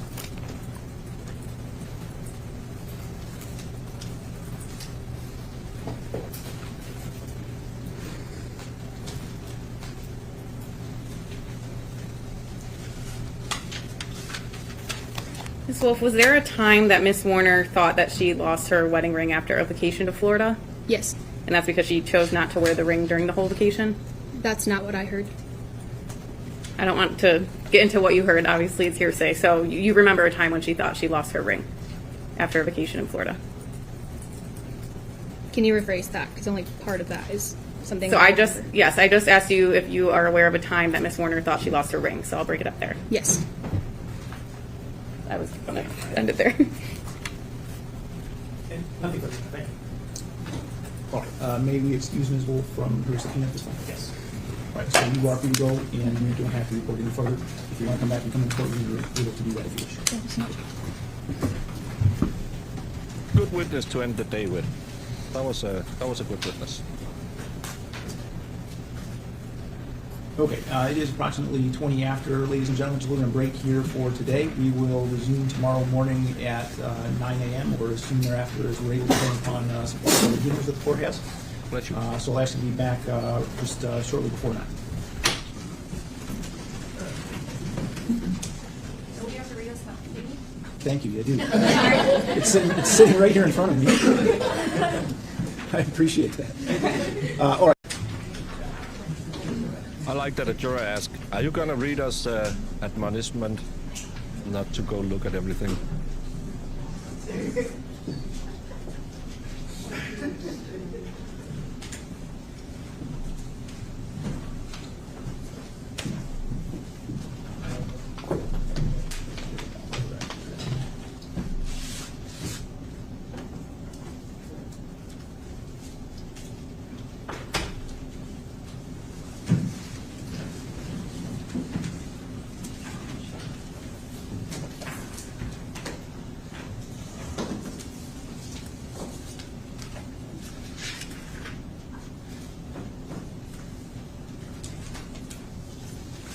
Okay, so we have had 2 questions today that were not answered. Obviously, were not asked.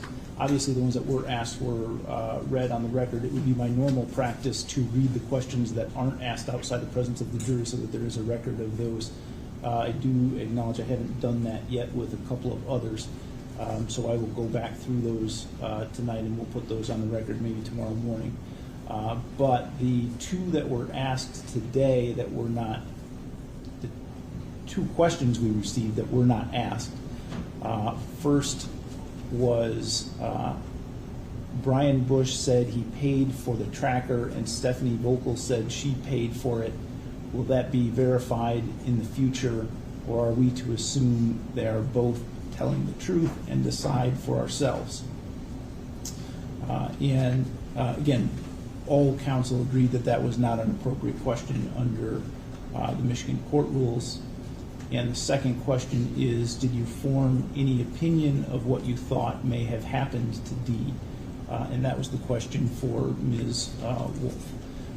And again, all counsel agreed that that was not an appropriate question to ask under the rules of evidence. Anything else we need to address on the record before we adjourn for the evening? There's only one issue. So we've had 2 witnesses, Ms. Wolf and Ms. Vogel, who have testified, albeit briefly, to things that run afoul of the court's evidentiary ruling. Moved on pretty quickly by the prosecutors, so didn't object because it just highlights it even more. But we do have a few more lay witnesses, so I would just ask the government, if possible, be really clear with them as to what they can and cannot say. Once we start building on inappropriate comments, we have to start making decisions on how much the jury is hearing that they should. So I would just wanted to state that for the record. Thank you. All right. Anything else from? That was bad goalie play from the Swedes. No, Your Honor. No, thank you. And I'm not the people, but from defense. Understood. Thank you. All right, so we will resume tomorrow morning at 9 a.m.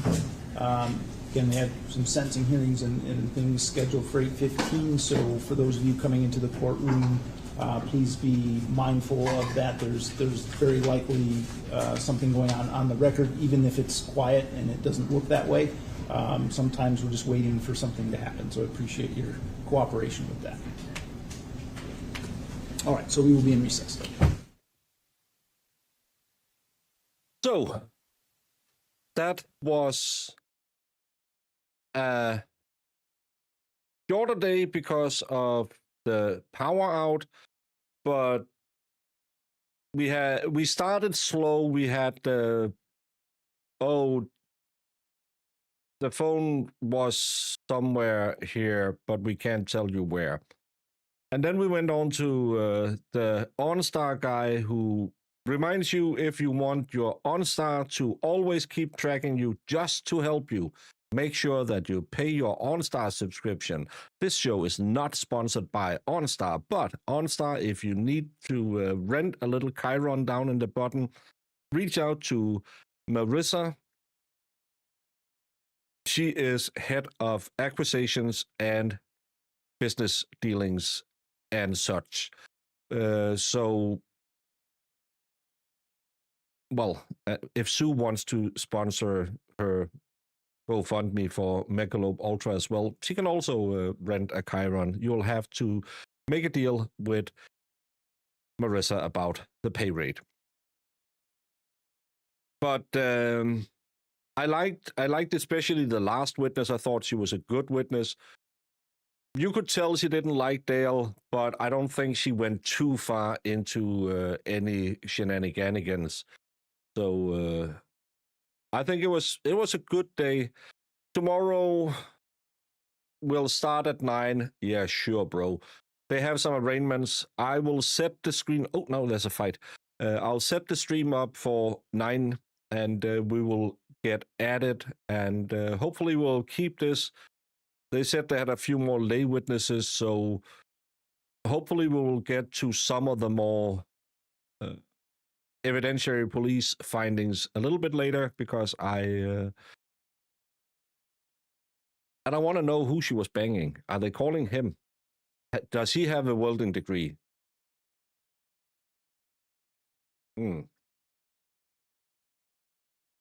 Acquisitions, is Danish your third language or something? For language understanding, you have to reach out to Jemima. Jemima is my official translator and wordinist. I did reply to you over on Discord, Zach. Have a great evening, KDD. And I hope, even though it was a shorter thing, because of the things, that you had a great day and you're going to have a great evening.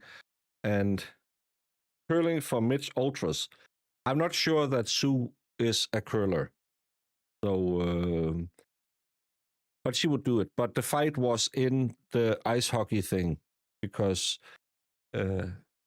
Panilla's team is down 1-0 because the goalie did a stupid. Don't forget, Sue's baby is registered at Specs and Smoke Shack.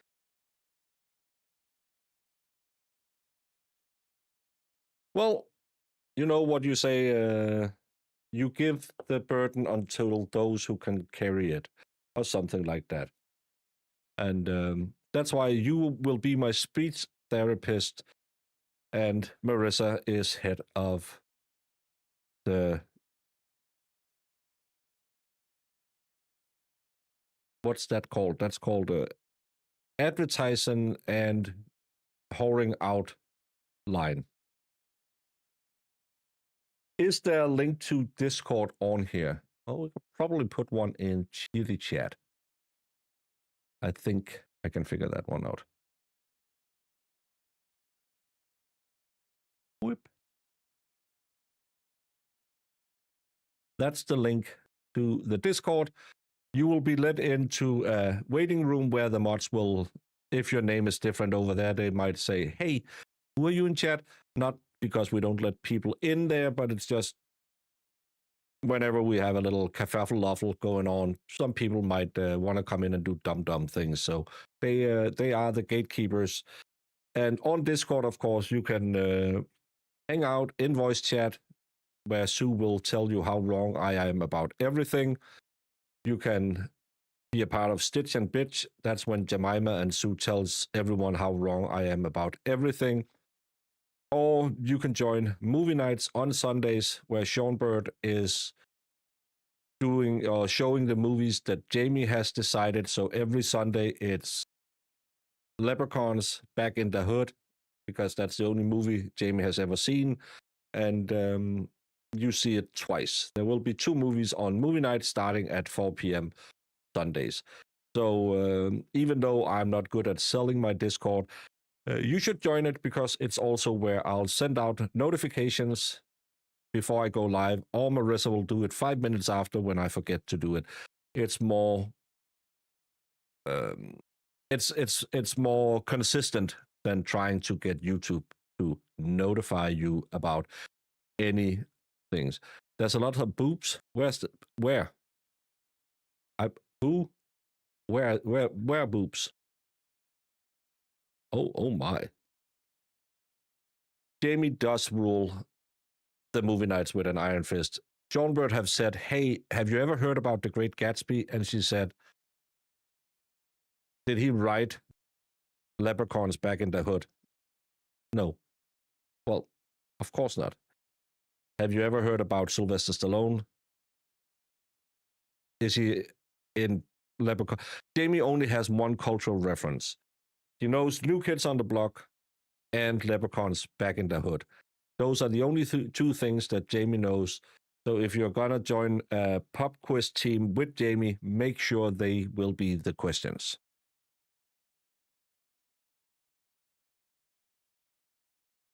There are always books. Oh, there's always boobs in the second movie. Always boobs in the movie. Yes. Or Jamie is not here to defend. No, Jamie is right now on a humanitarian mission to the Congos. So she is busy. But you should join the Discord. It is a lot of fun. We Jemima is really good at whenever we get court documents or all the pictures we are not allowed to see, she will put them in there. There is very few rules, but one of them is we're not your mom and dad. Act appropriately. And yes, we cover murder cases. So expect to see bloody people if you go in and look at evidence value. We don't normally put it not safe for work and all of that stuff, because we assume that if you are going in to look at a quadruple murder case where people were cut into pieces, that you might have an idea that you could see some blood. So just keep that in mind. It's a very friendly, it's very nice kitty chat and all of that. But we also expect you to be grown up enough to say, I don't like to watch that. I don't go into the evidence folders. There will be a chat that is about the case, and then there's a separate, this is the evidence. So if you're a little squeamish about the red stuff, just be warned.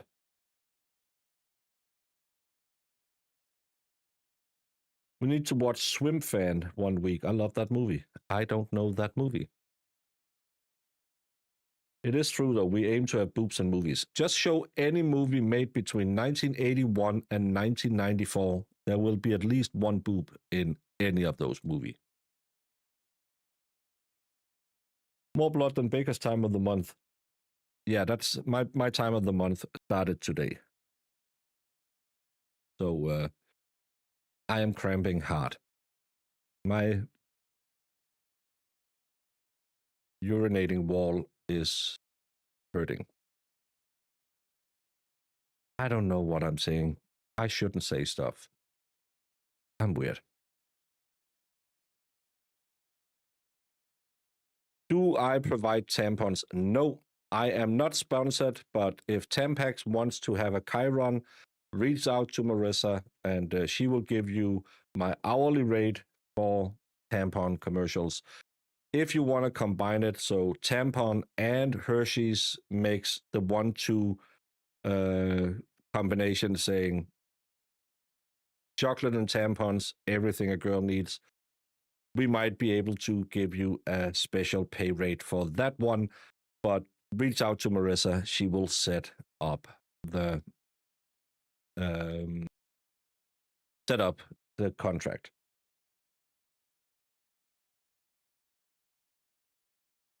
I'm not asking anyone to send me tampons. I'm just saying I would take their sponsorship money.